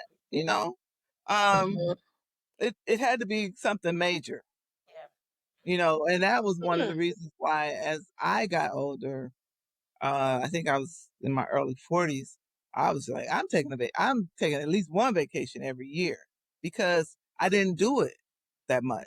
And if I did, it was with them. I was taking them on vacation. So, so that was it. But one of my mom guilt things was, did you release it though? Huh? Have you released it? I just want to be clear. This particular instance of mom guilt, have you released it? To talk about? Yes, ma'am. Yeah. Okay. Perfect. Okay. There's very few things I beat myself up about. I know. Oh, the rest of the world does it, but I know my mom is a cutthroat Capricorn, honey. I mean, if it's something that I did wrong, hopefully I made amends. But if not. But after you made peace with it, I've apologized. I made these steps. You ain't wrong. Right. I've done all I can do within my power. But no, it was like during the summers, when you guys would be on summer break and I wasn't, and I still had to go to work, and they would, and that was really hard. I felt really bad about that. Yeah, and that's kind of what I was talking about. Like when we had earlier, when I was talking about juggling balls, you talking about groceries, cooking dinner, doing laundry, make sure the house is clean, work, and so sometimes you wanted to escape all of that responsibility. Well, if it was 2 or 3 days, just to sleep all night, to relax, have a full meal without having to cook it yourself. It's it's guilt that could damage, your sense of self and worth, especially from a mother's perspective, if you didn't know that you need that. So Yeah, it's not a nice to have. It's a you need that. Yes. yes. You definitely do. Dang. Yeah. Yeah. I think that now, to your point, Lisa, there's like an industry around telling mothers it's okay. Like, yeah, you might not have the village, but like, it's okay to need this self care time. And like, I was looking because, I'd be looking for stuff to do with my littles. And if you join this membership at this cooking class, like, it's specifically for little kids, they will every first Friday of the month, they have like, you could do a 2-hour date night and they'll like they'll do like cooking, they do movies, and they like bring the kids in their pajamas. You can just take them home, brush their teeth, read a book, and then that's it. And like, they offer that so that parents specifically have time to do whatever, Yeah. and A it lot of the just, places around here do that. yeah. And I think that because it is something that people can capitalize and make money on, obviously. But also, like, that's a whole, like, you got to be a girl boss. You got to make time for yourself and your kids. And like that, I don't remember seeing that,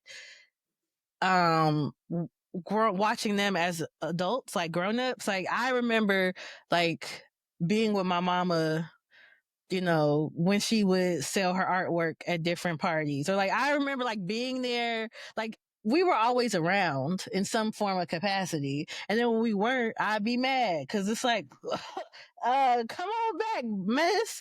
But like, she had book club and stuff like that. But like, I just don't. I remember my mom being like Dawn in high school, maybe. And I didn't like it because she demanded it. Like, it was like, I don't give a damn. But I mean, I ain't know why she said it, but it was kind of how I felt. Like, I'm doing this for me.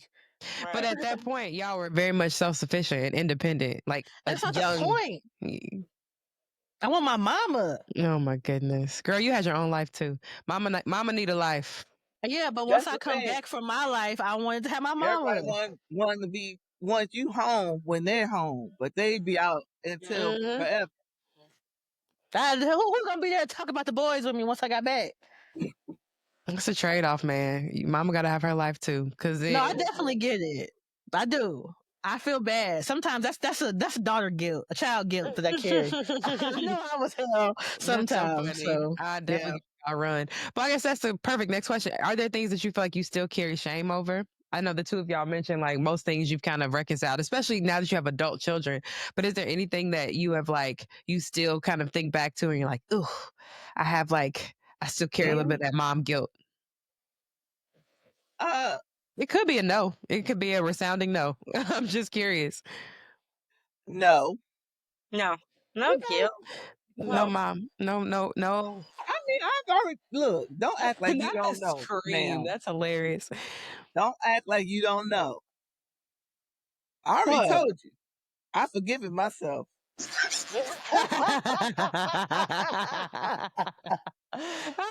love that. Women's rights and women's wrongs. I'm here for it.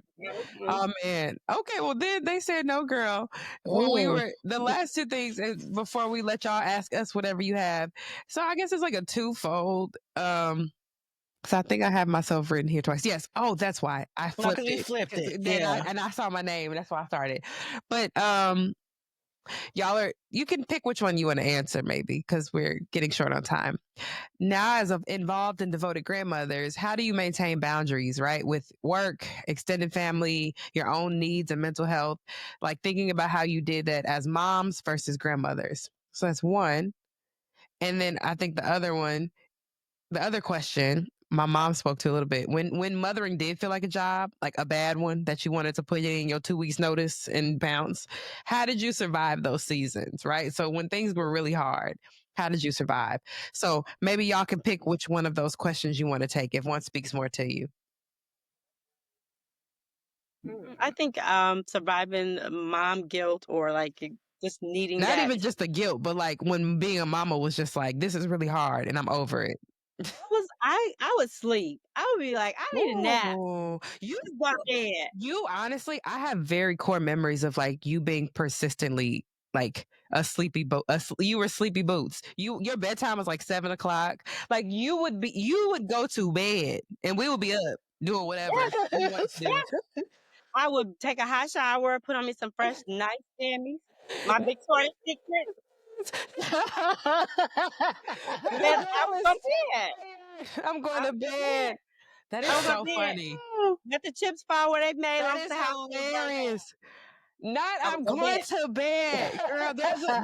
There's a sermon in that. I feel like I love that. That'll preach. She said, "I'm gonna go lay down. I tell you what, I'm gonna go do. Take a nap. Go to sleep." So funny. That's better than walking away. You could have packed your bag. You could have been like, "I've done enough. I've had it." Holler at me when y'all are good and grown. For real. I'll take a nap over abandonment issues, mother. You deserve to go lay down. What you think about it is you feel refreshed. You feel refreshed when you wake up from those naps, or even if you go to bed at 7 and wake up at 10. If the kids had pizza, whatever, it's just resetting, like a small reset. You know? Mm-hmm. You would wake up and I would be in front of my TV watching Nick at Night at 11 o'clock with some Cheerios. Mm-hmm. Yeah. So I'm going to take the other question. So balancing life as a grandmother and my own life, work, because I'm still working. So I don't even know how I got it, but I got Google One. So you get a whole bunch of storage space and different apps and stuff. And with it, you also get a schedule, calendar schedule thing. So like you can set up appointment blocks on it. So this past summer, I was a caregiver for a couple of months. So there were a lot of doctor's appointments that I had to take my relative to. And then there's the grandkids. And then there's my daughter, my lovely daughter. Yeah, don't forget her. Like, and the fact that this is, a senior mind that can't remember everything. I said, here, I'm going to put this out here, family and friends. And if the slot is available, book it. We don't want to make an appointment with you. Oh, an appointment with you to watch your grandkids. That was the most pushback I got was from the parents of the babies. But I'm like, you especially, because my daughter not going to get me. But that's okay. But because I couldn't remember, like they're like, "Are you busy this day?" I'm like, I don't know. But if you look on my calendar, you'll know. And one day they got caught because they kept pressuring me and they didn't want to look at the calendar. And I was like, well, I don't think so. I think I'm available. And I didn't feel like, even though it's on my phone, it's on their phones too. But when I did look at it, actually, I was booked. I had dinner plans with some friends. And they were like, well, we want to go to this wedding or something. Can you cancel? I'm like, no.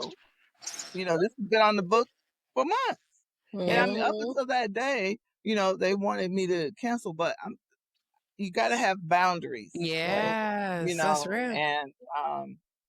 And I love those babies to pieces. Oh my God, we know. So, but I have to make this conscious effort to have the boundaries, make time for myself and for other things that I enjoy.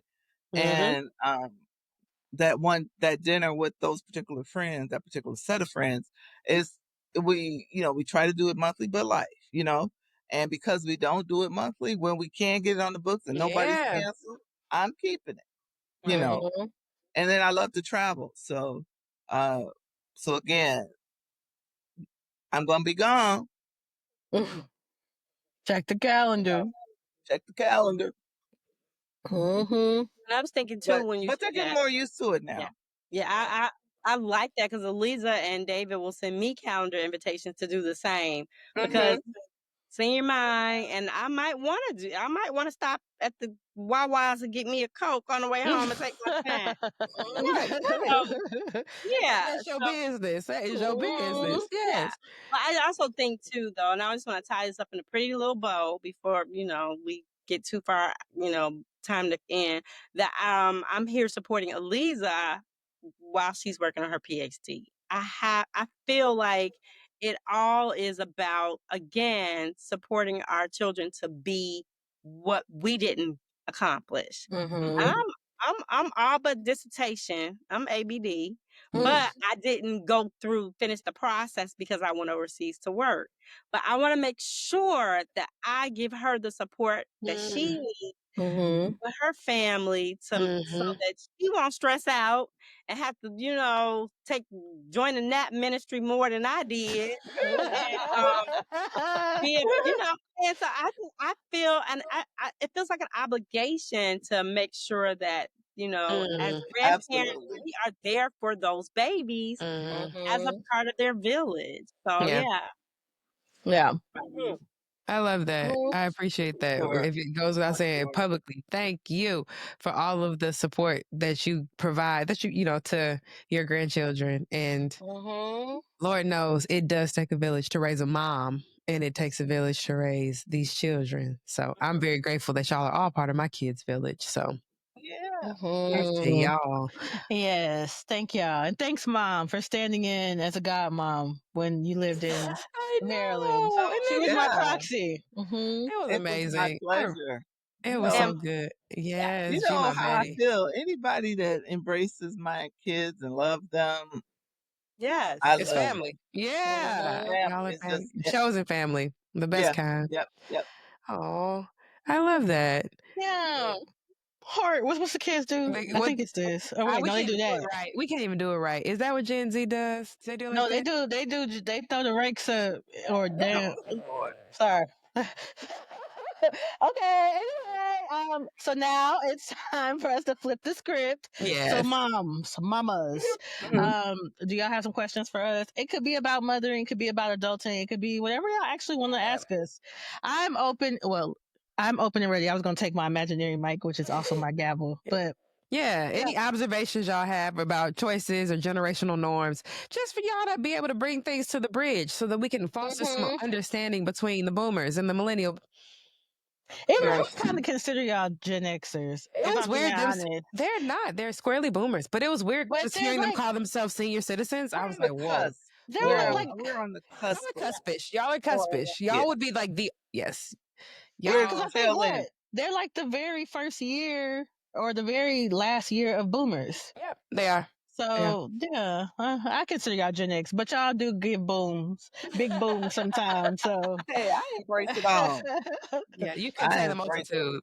mhm, You guys probably pretty much started to answer it with the conscious parenting and how you see raising children for the future, I guess is one of my questions. And Alyzza, you kind of alluded to it about making sure that your children, your boys, especially Black African American boys, have voice and presence and know who they are in the world, so nobody else defines them or put boundaries on them. But I guess my question is like, what is parenting for the next century or next group of children? What does that look like?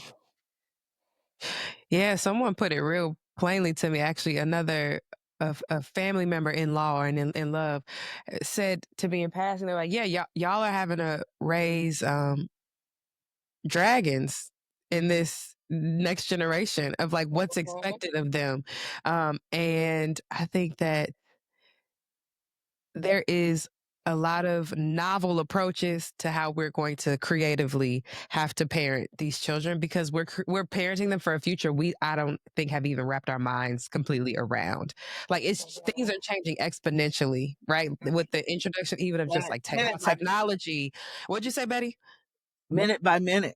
Minute by minute. And so I think that it comes with just what the tools I think foundationally are the same. What you both have demonstrated is like a level of intention and attention to your children. And I think if we're just showing up with curiosity and understanding, then we kind of have, I feel equipped. I'll say that much. I appreciate the foundation and how I was raised. Shout out to Felicia Rashad and her interview when she was talking about her mother. I very much feel like I could be dropped off in any galaxy, place, or time, and I'm not just gonna survive. I'm gonna be good. Like I really feel like I can go anywhere, and because I have a confidence and I've demonstrated that to myself.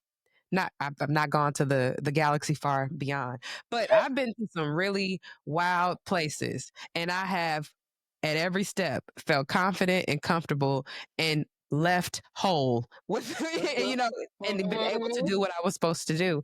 And I think that I'm just going to have to trust my instincts, trust that I am curious and that I'm going to ask questions and ask for help when I don't know things, and be intentional and pay attention to my kids that they gonna be fine.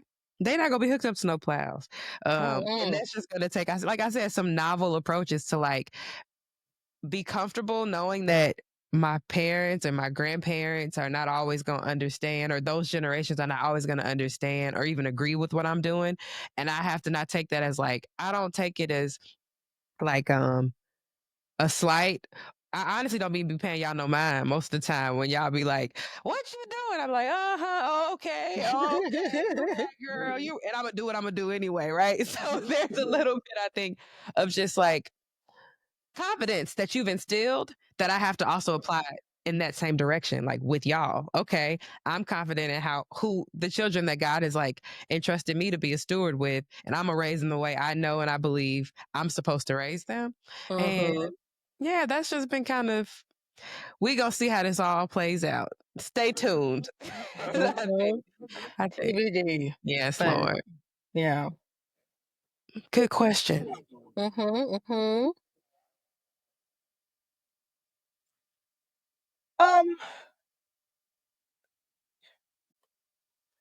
What about the generational norms that may have impacted our lives? Do you have questions about or don't quite understand?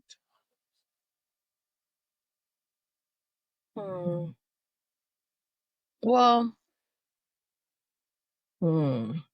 without getting too in the weeds, right? And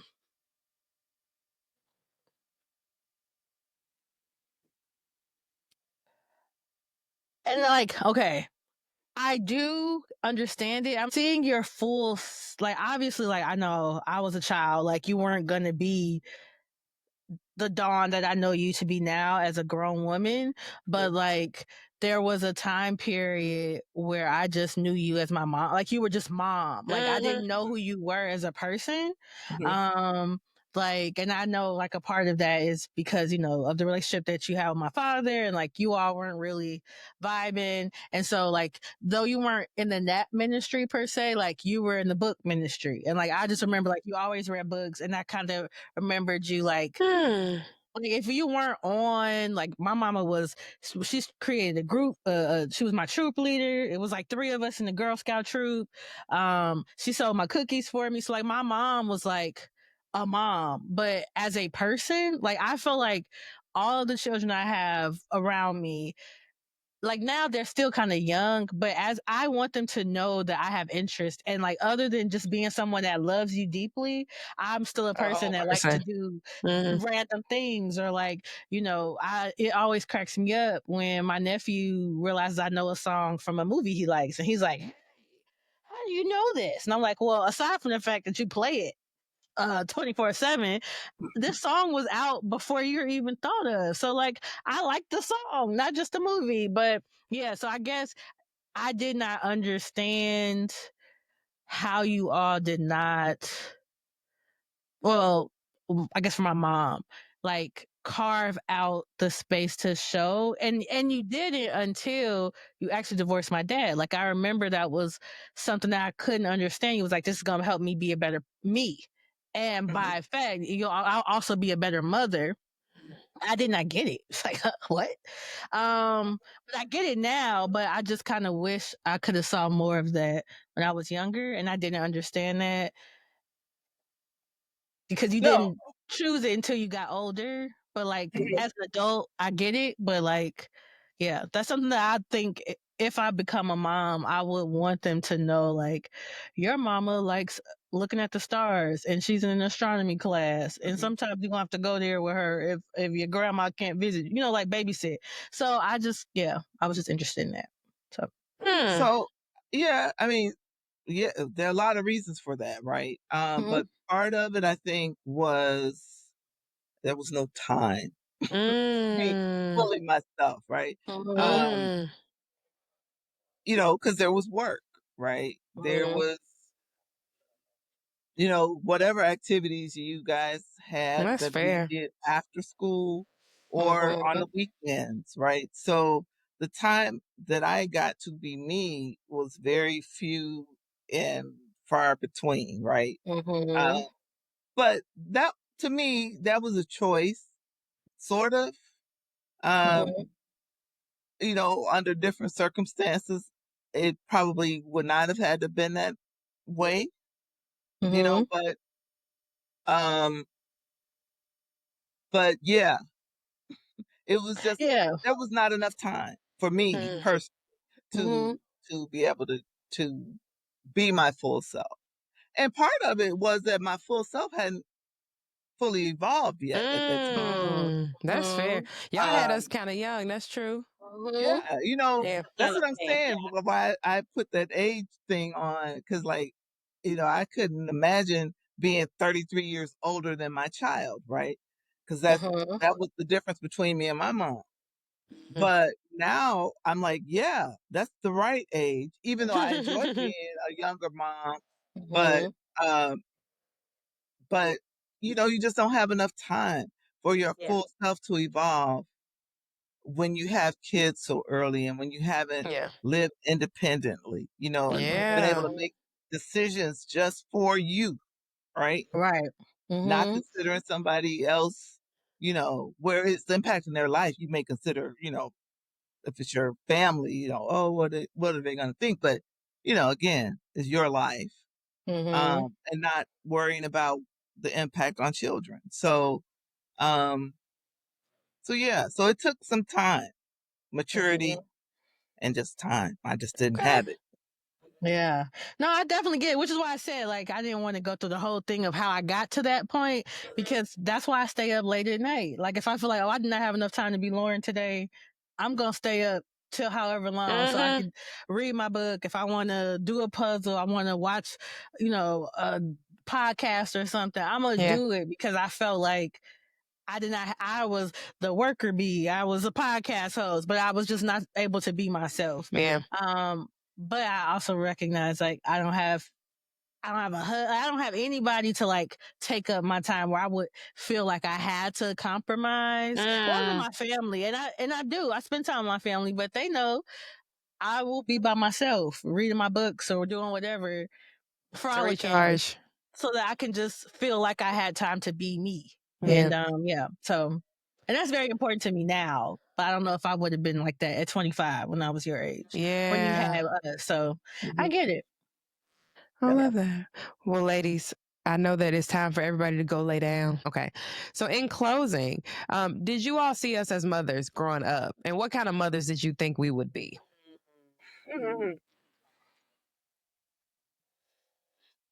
I can say yes. I saw you as a mom because saw you nurturing and caring for other children in the family. And usually, when you see children being nurturers, you know that they have that genetic makeup to the mom. So it's like, oh, she'll have it. You won't have an issue with Hmm. it. Mm. I just maybe once or twice, like when you were like teenage. I don't know if when you were a teenager you didn't have time for your baby cousins or anything like that. But I think for the majority of your life, yes, I saw you being a mom, and I saw you. Kids, we were in high school. I Yeah, definitely was with the babies. Yeah, I could definitely imagine you being a mom and being a good mom. So yeah, excellent mom. Thank you. Same for Mhm. Lauren. She's always loved babies, always. And old people. And old people, yeah. Within our family, you know, she also, worked with children. Mm. She wanted to be a teacher, or she was a teacher, so and all her students loved her when she was a teacher. Even the younger kids, because she was teaching fourth grade at the time, uh, the younger kids like were just clamoring to be, older so they could be in her classroom, Mm. because she did things in the classroom that drew the other, younger grades in. So she's just always had a really nurturing spirit. And yeah. And it was funny too because she student taught first graders, and I think that was the first time she had kids that you had ever worked with kids older than like toddlers. Mhm. And she was a little nervous about that. But I just told her, I said, I don't even understand why you would be nervous about that because you're good with kids, period. And so, yeah, so I still see it. And again, it does not necessarily have to be a traditional way because I still mother uh, Mm. people, and young women and young men too. Mhm. But so that are not blood. So, Yeah. however, family is family. And the fact Mhm. that we can choose it is Mm. even better. Mhm. Yeah, getting ready to be a have your grand doggy. I'm trying to get her like That is not the answer for me. Nope.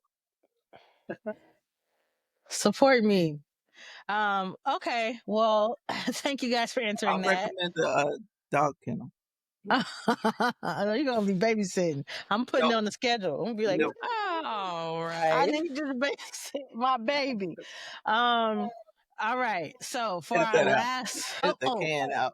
I just can't out. Yeah, Well, I'll make that. mm-hmm. Whatever, child. All right. So, to close things out, we would like to know what legacy do you all hope to leave as mothers? I would want my legacy to be that I was present, right? Mm-hmm. That I uh, respected you as individuals. Uh, Mm-hmm. that you felt like you had the best that I could give you, right? That you felt that I was trying to give you everything that I could. Mm-hmm. Um, and when I say that, it's to set you up to be successful, right? Mhm. Not material things, Yeah. Mm-hmm. because I would want you to be able, and that's something that I told you guys, that I want you to be able to maintain the standard of living that you've known, Mm-hmm. right? Or better. Mhm. So, um, but yeah, so that's part of it. That you felt like you could have fun with me, which I know you do. That you felt the Mm-hmm. love, which I know you do. Um, Mm-hmm. and so I think I'm on the right path. That you know how I feel in terms of my faith and Mhm. how I have made it this far, gotten through the things that I've gotten through, how you've gotten through the things you've gotten Mhm. through. So yeah. And that again, you know, we are born into families, but we can build beautiful families even beyond blood, Mm. Mm. as evidence right here. Yeah, I love that. Mhm. And so I wanted Dawn to go first so I could kind of like process it. She hit it on the head because when you think about legacy, you think about future generations. You think about not just like your children, but your children's children and their children and their children and their children. You want it to live on as long as it can and be remembered and say, oh, my grandma or my great grandmother or my great great grandmother did this, said this. And so I think about there's a scripture that says that a good man leaves a heritage for his children's children.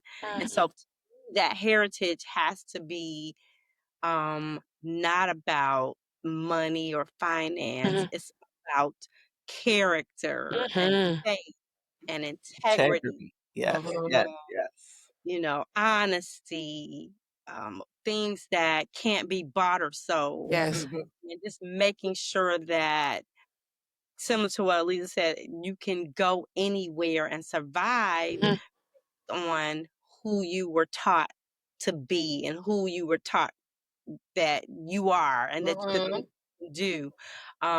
Having that confidence, not only in yourself, but in God, and just making sure that you not only lead where you are, but you are a leader within yourself. So I'm gonna make sure that I'm good as well as people around me are good. And so, yeah, I think about like my great grandparents and the heritage that they left for us to always, stand up, stand strong and tall. And when you're facing adversity, you stand up, stand strong and tall, and go through whatever it is you're going through. So, That's just rich. pushing through and being rich in other ways rather than Shout out to Kendrick. We got some rich spirits here. That's the generational wealth that we are passing on for sure. And y'all both are some moneyed women. So y'all got some coin too to pass down to these children. But the spirit is rich. The spirit is rich. I love that. Yeah. Well, thanks, mamas, for joining You're us. welcome. This was so much fun. Did y'all have fun for real? Would y'all come I back? did. I enjoyed it. Will we come back? Uh-huh. Oh, yeah. She would say, was it fun enough that you would actually do this again? Sure. Okay. Yeah, well, telling people that, no, I'm just kidding. Do y'all want them to find y'all on social media? No, we don't need them finding them on no social media. Telling people drop y'all on Instagram. No, they not selling nothing. They ain't got no, we don't need nobody in their business. Don't you bother our mamas. right. Because like I said, they from the South Side. They know how to Y'all know how we protect normally themselves. clown. It came from somewhere. We got it honest. We tamed it down. This part. Oh, well, we love y'all. God bless y'all. Yes. Children of God. Thank you, mothers. Thank you. Thank you. Oh, look, Mom gave us Dawn threw up them things. The fork. Oh my God.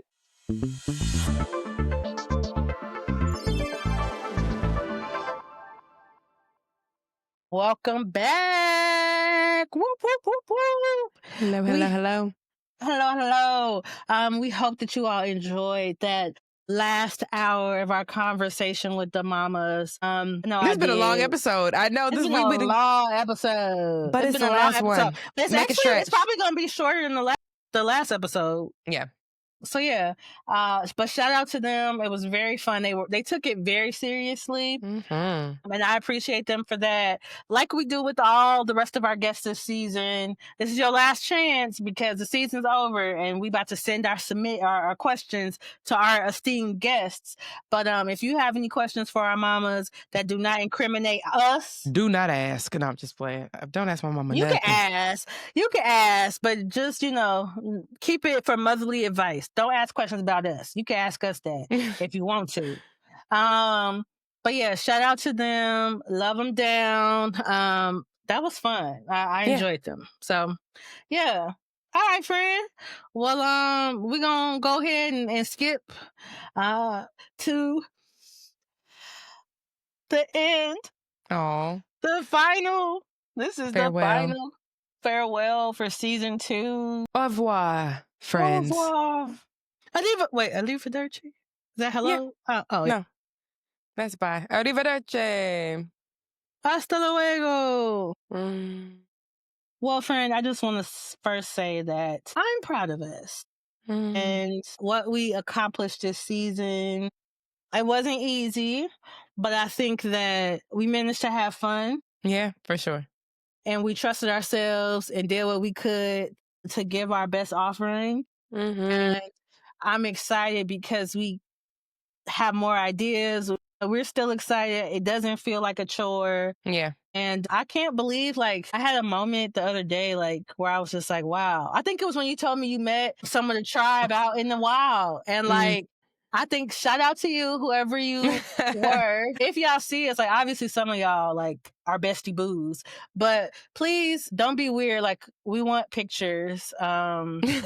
Because, like, you know, we're not famous or nothing, but I just think it'd be cool. It's like, yeah, we're building community. And so I think that that's the whole point of just making sure we are being authentic in how we are showing up.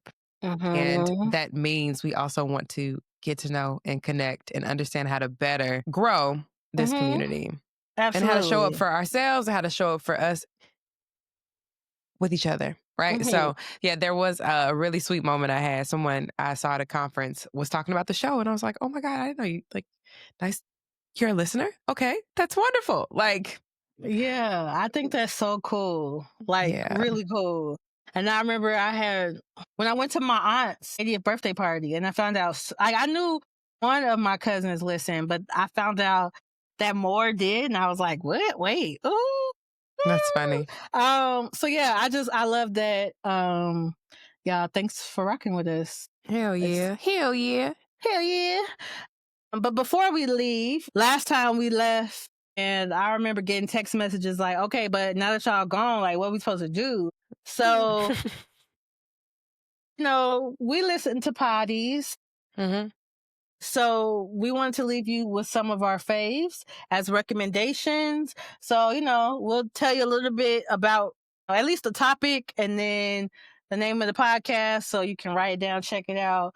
Don't leave. You can leave to go check it out, but just make sure when we back, you add us back into rotation. Like, we ain't saying go and jump ship, but we don't want y'all to, you know, lose that the routine of listening to podcasts while we are off the air. Yeah, I mean, I can't speak for you. I enjoy listening to podcasts because it's a passive way to just get new information about things or perspectives and stories you might not have, you know, been as in tune with. It's a good way to keep up with news and current events, like from a particular lens of how you actually want to understand information and to have a diversity of perspectives, like to not be in an echo chamber where you are just hearing the same type of conversations, but to really challenge your own perspectives. There are a few, because we also mentioned books too, books that you all can be reading. I was gonna do podcasts and I was gonna do the books, but if you want to mix them up together, I'm gonna mix them up both, and especially around the holidays. Oh, friend, do you want to go first? What shows are you gonna have? You go first, best friend. Nope. Okay. Nope. All right. So I would say my podcast. Man, I'm not trying to get judged. Girl, that's why I got a array. Okay, I'll go first but I only have the podcast up right now because I had to go to my TBR for my books. But okay, I don't even know what TBR is. It's like to be read. I think that's the acronym. I don't know all the bookish terms and shit, but okay, so you cat, so you're not real. You really not in. I told you I'm false flagging. I'm skating. But okay, so to kick this off, I'm gonna tell y'all now. You can judge me because obviously I can't stop you from feeling how you feel. But I listen to a lot of stuff, you know. I can tell you multitudes. So, let's see. Let's start.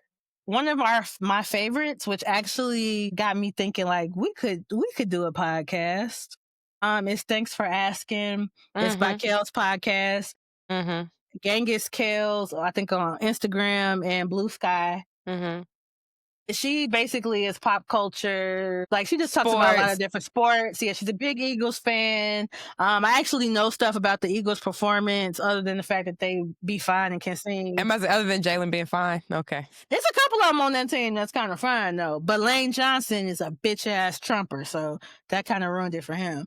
But anyway. Yeah. But yeah, so thanks for asking. It's one of mine. I'm a fan of that show, too. Really enjoy her. Mm-hmm. Yes, we love laughing and all that stuff. So she's really cool. And honestly, you could go back and listen to some of her old stuff, and yeah, it's good. We can go back and forth to make it balance. I listen to sometimes Jokes on You podcast. It's very fun. Lauren put me on. They're two female comedians, two Black girls out of Atlanta, and they're silly young millennials, and they talk about their lives and comedy and pop culture as well. So that's like my very easy listening, like doing some chores, just want to laugh and listen to somebody while I'm doing laundry. Very cute, very cutesy, very fun. Cutesy. Yeah, hilarious girls. And the host, one of the hosts reminds me a lot of Lauren. So it feels like I'm listening to Lauren, who I don't know, tell stories, and really enjoy them. Who else do you listen to? Who else do you recommend? I feel like there's a theme. We're like, oh, listen to Black women, because that's really what I'm hearing. Actually, I was finna add in the whites. So sorry, I broke that up. It's all right. I mean, granted, yeah. Like I said, I'm diverse. We contain the multitudes. Who are you about to say? I'm curious. This is my new one, Good Hang with Amy Poehler. Oh, First of all, my Virgo queen. I love Amy Poehler. She's hilarious. Her interview, like, because she like mixes in the comedy, but also she really kind of knows some of her guests. So it's just very interesting. Regina Hall was hilarious on there. And like I said, I enjoy reading or listening to memoirs. All that type of stuff just makes me obsessed with Regina Hall in general. That's my DC queen right there. Like, she is so cool. My God, she's in that movie that we need. I know. See. What's the name of the movie again? Hold on, it's like a pop quiz. One last day. One thing after another. Next. One I don't know, girl. One day. Go see. One day at a time. Leonardo's one day last movie. Week. Okay. One day. All right, I'm gonna give you one more that I listen to for fun. One battle after another. There we go. I wouldn't have gotten that. I'm glad you looked that back up. Neither. Well, if you like mess, where should we begin with Esther Perel? It's mess, but it's also therapy. It's like really insightful. You listen to that too? It's so helpful. She has such a refreshing way that she reframes like couples counseling and therapy. I feel like it's such an interesting perspective to really not internalize things about being deficits. And, I enjoy Esther Perel. Go get you some free therapeutic insight from an actual licensed professional, not Keisha Kaur. So that is, we didn't talk about that. So much that we could have talked about. I know. Maybe we'll have to just throw up random thoughts that we didn't get to talk about. Yeah. Okay, one more podcast. One more podcast from you. I got a couple more. Oh, Lord. Rapid fire. Okay. Sports. If you like sports. If you don't like sports, these niggas is funny. Niggas and Mike. Jenkins and Jones. One of my faves. They are funny. They are quite hilarious. They are funny. They introduced me to Mike Tirico, and we've been locked in ever since. But if you don't know, look him up. It's hilarious. Next one. Poor Minds.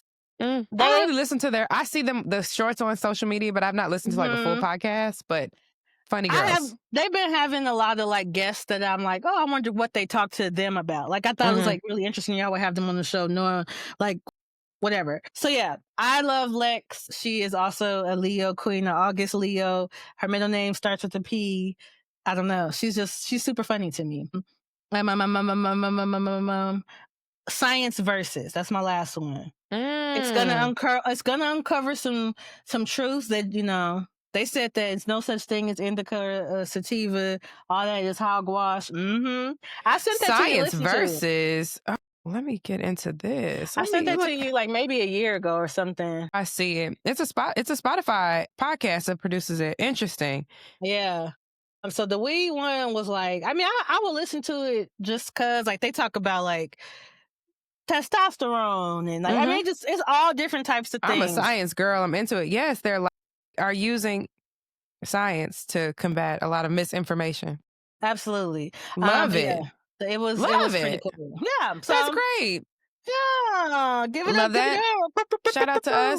All Shout right, out to books y'all can us. read. Books y'all can read while we're out, especially around the holidays. Mhm. This is something I read when I know I got to be around a lot of people that Oh, grinds my gears. Nedra. Yes, Nedra Glove Tawab. She's an excellent follow on social media as well. But Set Boundaries, Find Peace, a guide to reclaiming yourself.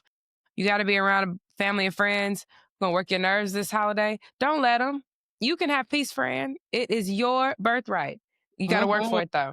I guess that makes it not a birthright if you got to work for it. But yes. You got to work for it to protect it. You got to work for it to keep. Yeah, you got to protect it. I would also, I'm a nonfiction girl. There's a trend. I knew that Lauren was going to keep y'all covered with all the smut and all the fictional. Are you feeling attacked?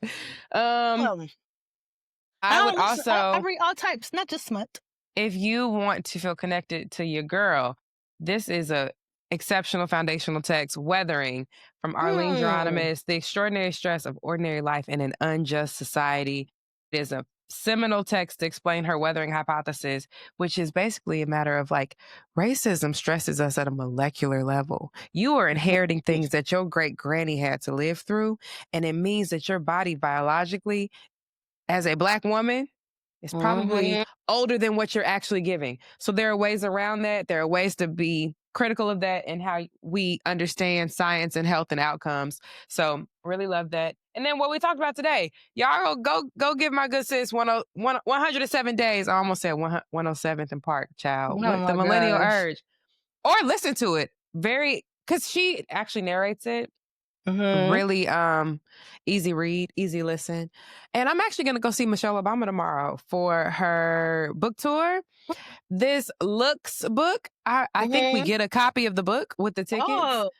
So I'm excited because I was not, there's so much going on politically right now. I think that I didn't even give myself the latitude to even like superfluously engage with the, this ecosystem of the Obamas post White House.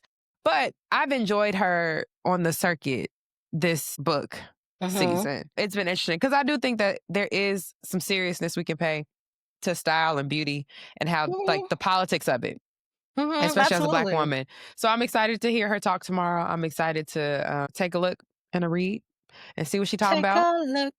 It's in a book. Reading Rainbow. So those are my books to remind you of your girl while you were out. What about you, friend? What books do you have for the people? Wonderful. I'm actually in my what is it? Our hobbies quest. Which you'll see, I have my first arc, which is an advanced reader copy of a book, and I'm gonna give a review, and I'll probably do some like social media stuff. That's amazing. Yeah. I love that. Yeah, I'm super excited. So the author is a Black indie writer, which she writes. I've like just stumbled upon her book because it kept popping up in my Kindle, and I was like, oh, let me get it. So the series, I didn't have a book, so my bad. It's hard to see, but you can Something Stranger. 40 Hours with a Stranger. I'm gonna have to put this up. If you watch the visuals, you'll see the actual cover. I'll put that up there. But it's a 3-book series. It's got, it's got sex, it's all the things, but she actually is a devout Christian. And like at first it was like coming through. I was like, wait a minute, it's a little bit of some ministering in here. And I was like, did I accidentally pick up a Christian book? She got some oil she got some oil in her book. She got a little oil, right. Because I've read a couple Christian books where it took like the whole book for them to like kiss on the cheek, and those books are just not for me because I don't live my life. I don't know that lifestyle. So nothing about that. I know nothing about that lifestyle. So I can't get jiggy with those, but I read a couple. But if you do like that, I will say I've read Tony Shiloh. So if you don't want no hunching, you just want a good, clean, wholesome love story where they have a happily ever after. Tony with an I, Shiloh. I did a couple blind dates with a book, so I have like 2 of her books. One is Christmas themed, and that's what I read last year. So it's a good one. So you can check it out. But J.D. Southwell, that's who I have the advanced reader copy. She just wrote a Black fantasy, romantasy book. It's pretty cool. I've been checking it out. So stay tuned. I'm going to post that on my personal page, but I'll probably link it to the podcast and put in the highlight I have for my accountability purposes. But check out her books. Those books are really great. The next one, let's see. Don't want y'all in my business. If you would like to learn more about,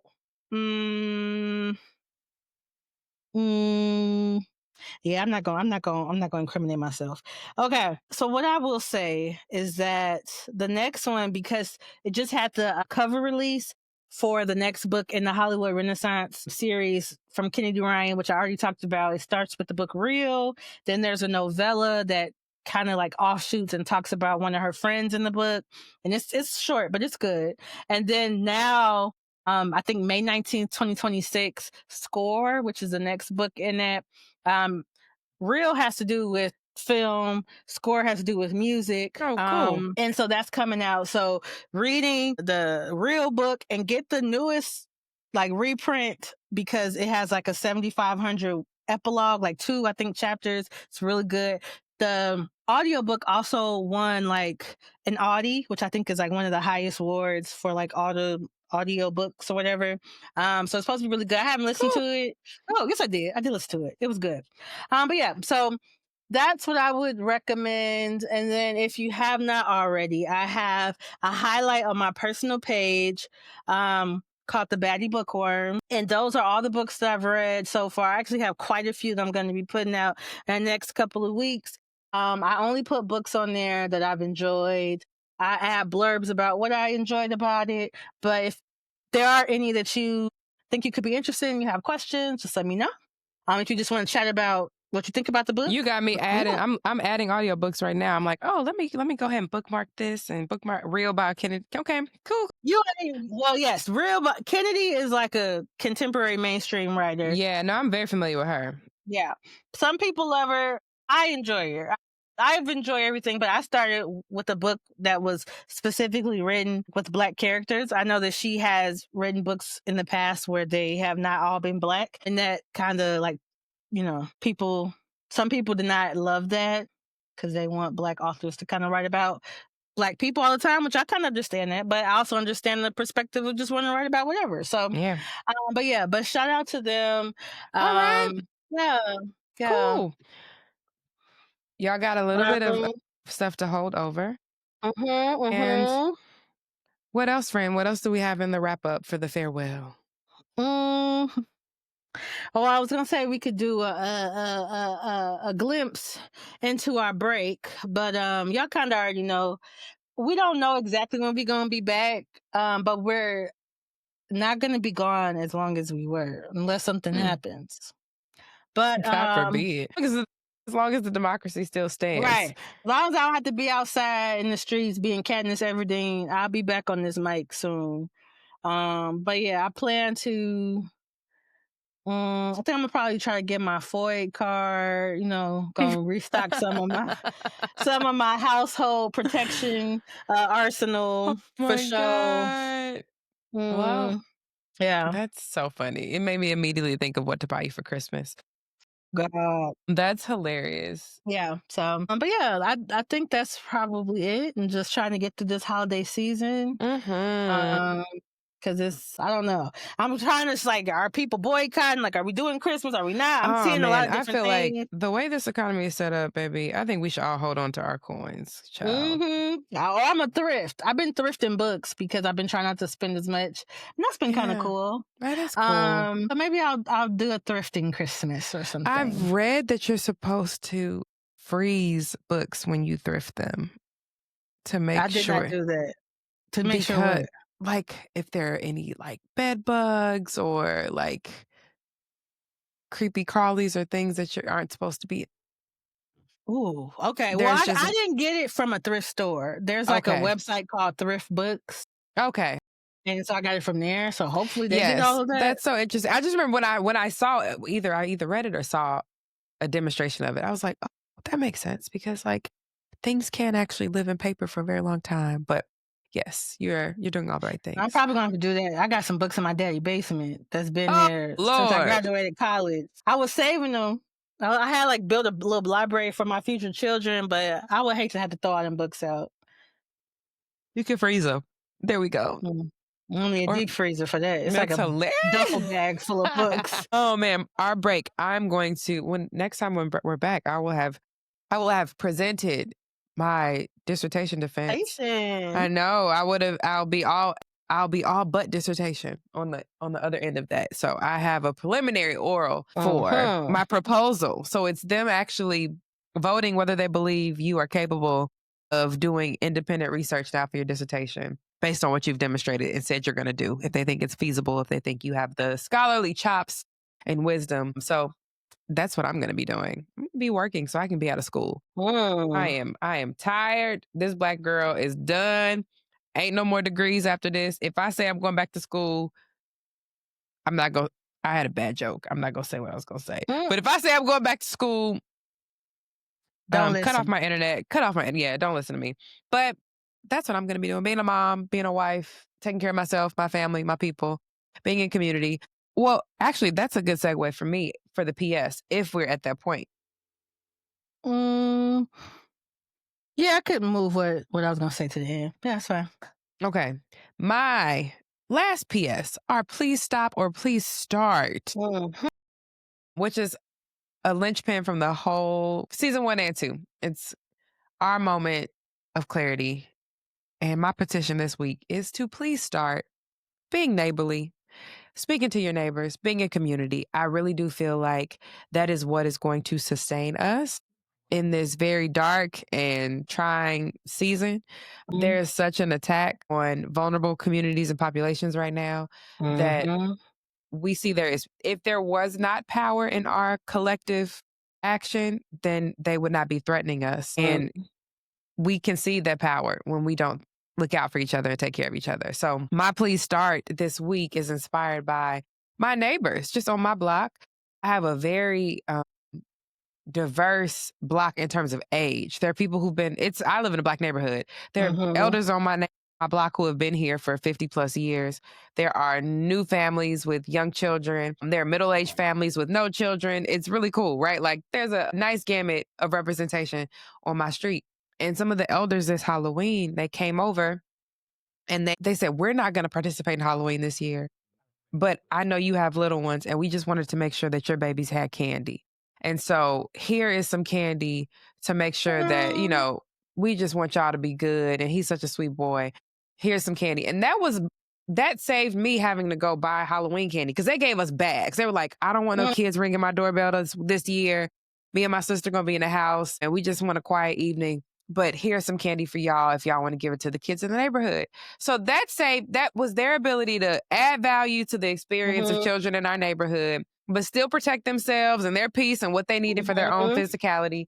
And then for us to also just connect, and they got to meet the youngest baby and, just to catch up. And I didn't even realize that how many people were living in that house and that the elder who was there had a sister who she was helping take care of. It was very sweet for us to just spend time as neighbors to know what's going on over your house. You know what's going on over my house.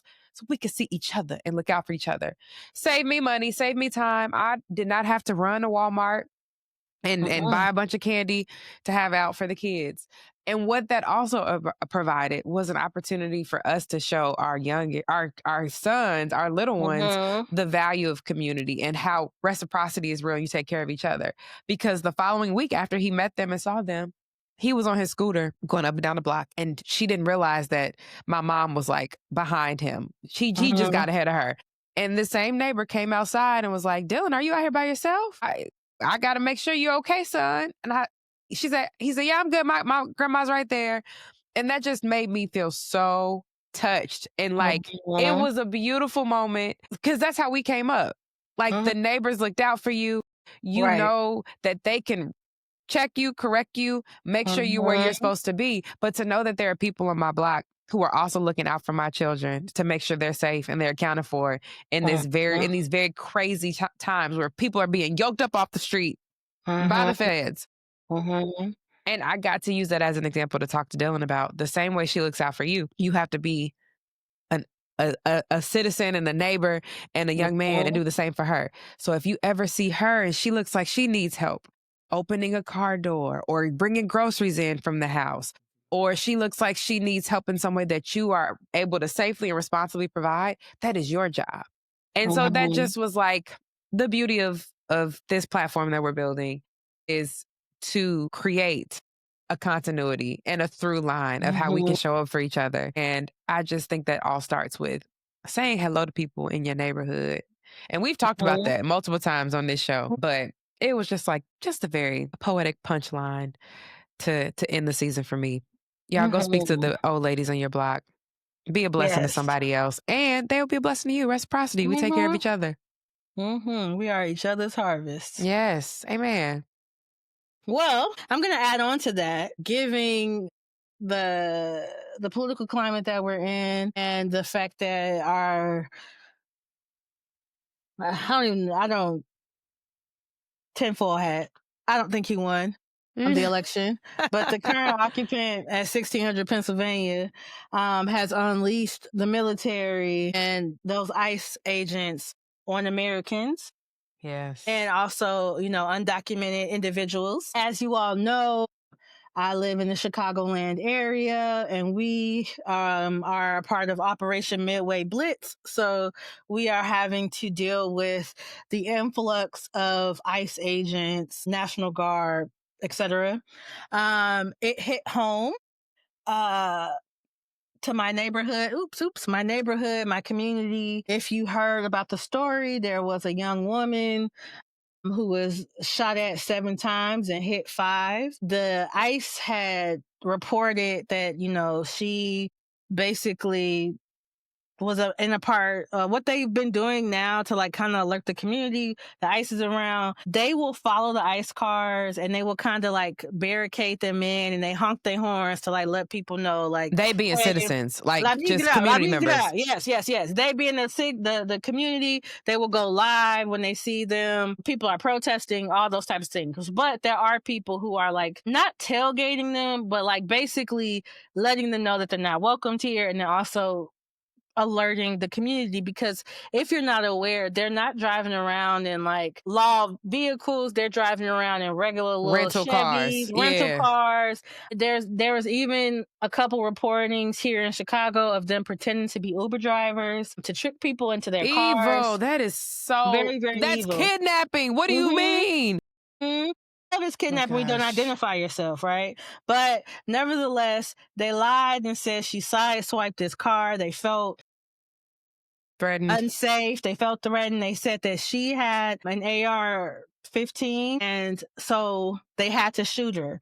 Well, first of all, who that person is to me, she is my niece and nephew's former daycare teacher. They love her so much. Miss Marty Marr. Martinez, you can read the article. It's everywhere. Yeah. My please start is to please start documenting anytime you see some type of injustice from a safe distance. If you feel so inclined to, try to interfere or ask questions on their behalf, even just trying to get what's your name? Who's your people? Who can I contact for you? If you see someone being kidnapped, you can do that. But certainly if you're from a safe distance, try to capture what you see, capture the license plates. Now they do change. They have been on record saying that they change their cars every day or whatever, but you still want to get as much information about the interaction that you can, because through body cam footage, as well as other footage in the area, they were able to determine that, one, she had a legal concealed weapon that she did not draw.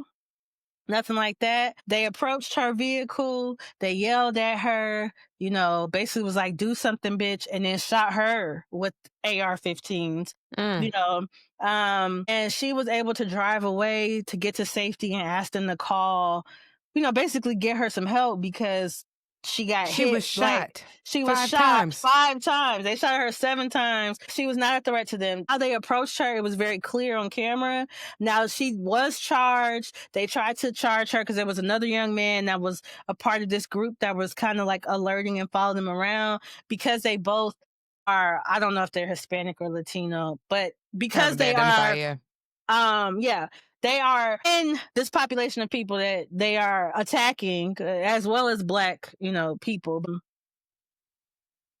They tried to group their cases together. Like, oh, y'all obviously have to know each other, but they actually were acting independently. They were just trying to warn their community. So yeah, so I think she has great counsel. I'm really proud of the community. So she teaches, it's a Spanish immersion school.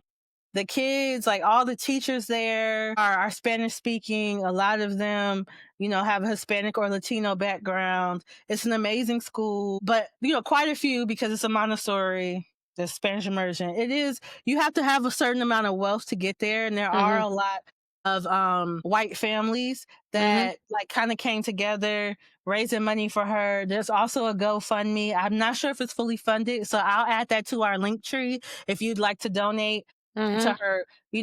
She's back at work, but she can't do all of her duties because of her injuries. Like, she can't lift the kids and different things. So she's doing different stuff because, obviously she's trying to keep her job, and, the school is still open, but the money that's raised will, help with her defense, help if she needs, anything, because they tried to, she went and got help and aid, and they arrested her and dragged her off, and she wasn't fully healed.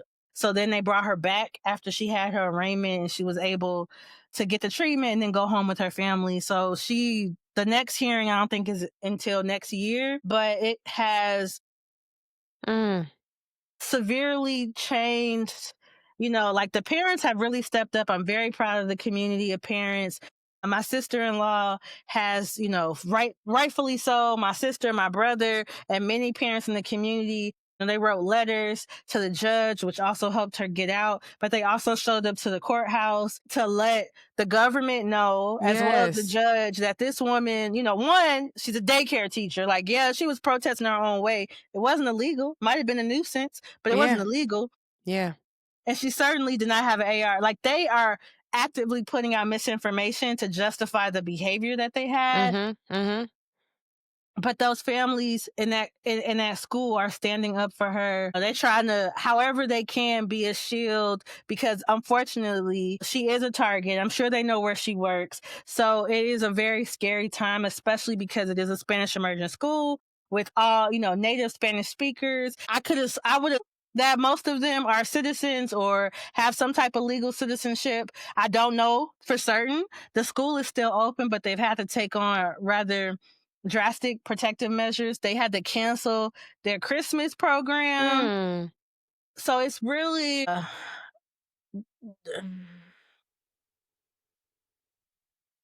it's disheartening.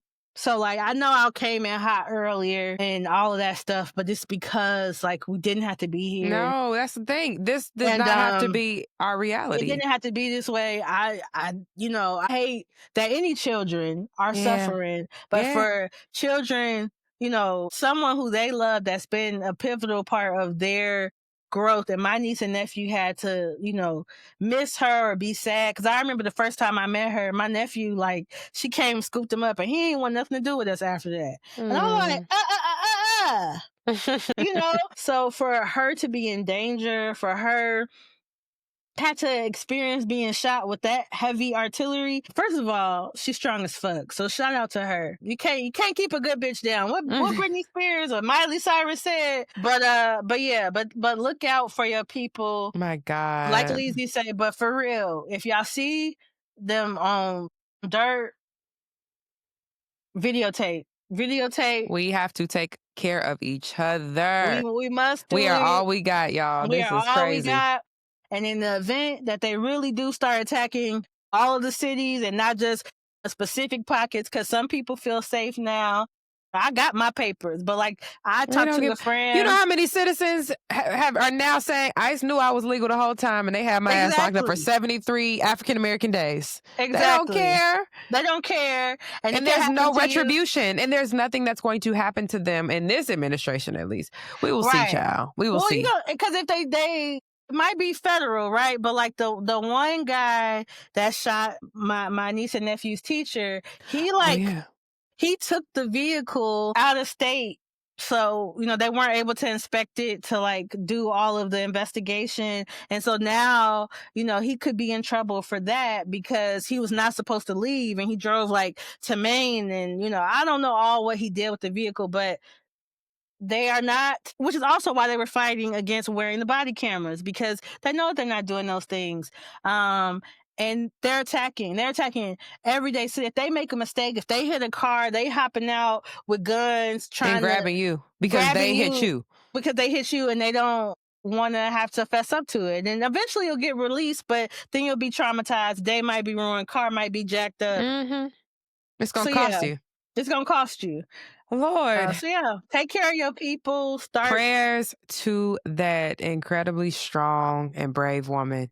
Yes. Because that could have ended in a Terribly. very tragic way. It's already terrible and tragic, but it could have been even worse. They could have killed her. Mm-hmm. Absolutely. And they probably were trying to, because I can't imagine you are firing 7 warning shots from a semi-automatic, high-powered assault rifle. Mm-hmm. Yeah, that's so disturbing. A woman at that. Like, it's not like she like some cock diesel. Like, you didn't even... nobody deserves to be shot with no AR-15 unless they are trying to kill you, and that's the only weapon you got at your disposal. But yeah, and even then, you shouldn't have it, which is another radical take. But yeah, but not radical over here. I'm absolutely with you. Well, everybody think they're supposed to have the gun, whatever they want. That is not what the sector. Hey. If you can't beat them, join them. So I'm finna have me one too. But yeah, to end this on a brighter note, I have been waiting to talk to y'all about this because it really disturbed my spirit. We will still be planning to post some of our favorite highlights from this season that we weren't able to post, and it's pub week. So don't be surprised if you see something. Actually, we might have a little game or something like. We're reheating our nachos. There's a lot of fun stuff that we can dig into. So we love y'all. We really are grateful for the community that we are trying to build here. Yes. And hope y'all come back and join us and continue on the journey in the interim between now and season 3. And always remember, you can email us funny stuff, questions, whatever, at Bridges, as in Nigeria, breakdowns at gmail.com. Hit us up, follow us, YouTube, TikTok, Instagram, follow our personal pages. Yes. And keep us in the loop. Yes. But yeah. Life is hard, but we are some hard bodies and we're built for this. We good, y'all. We got this. All right.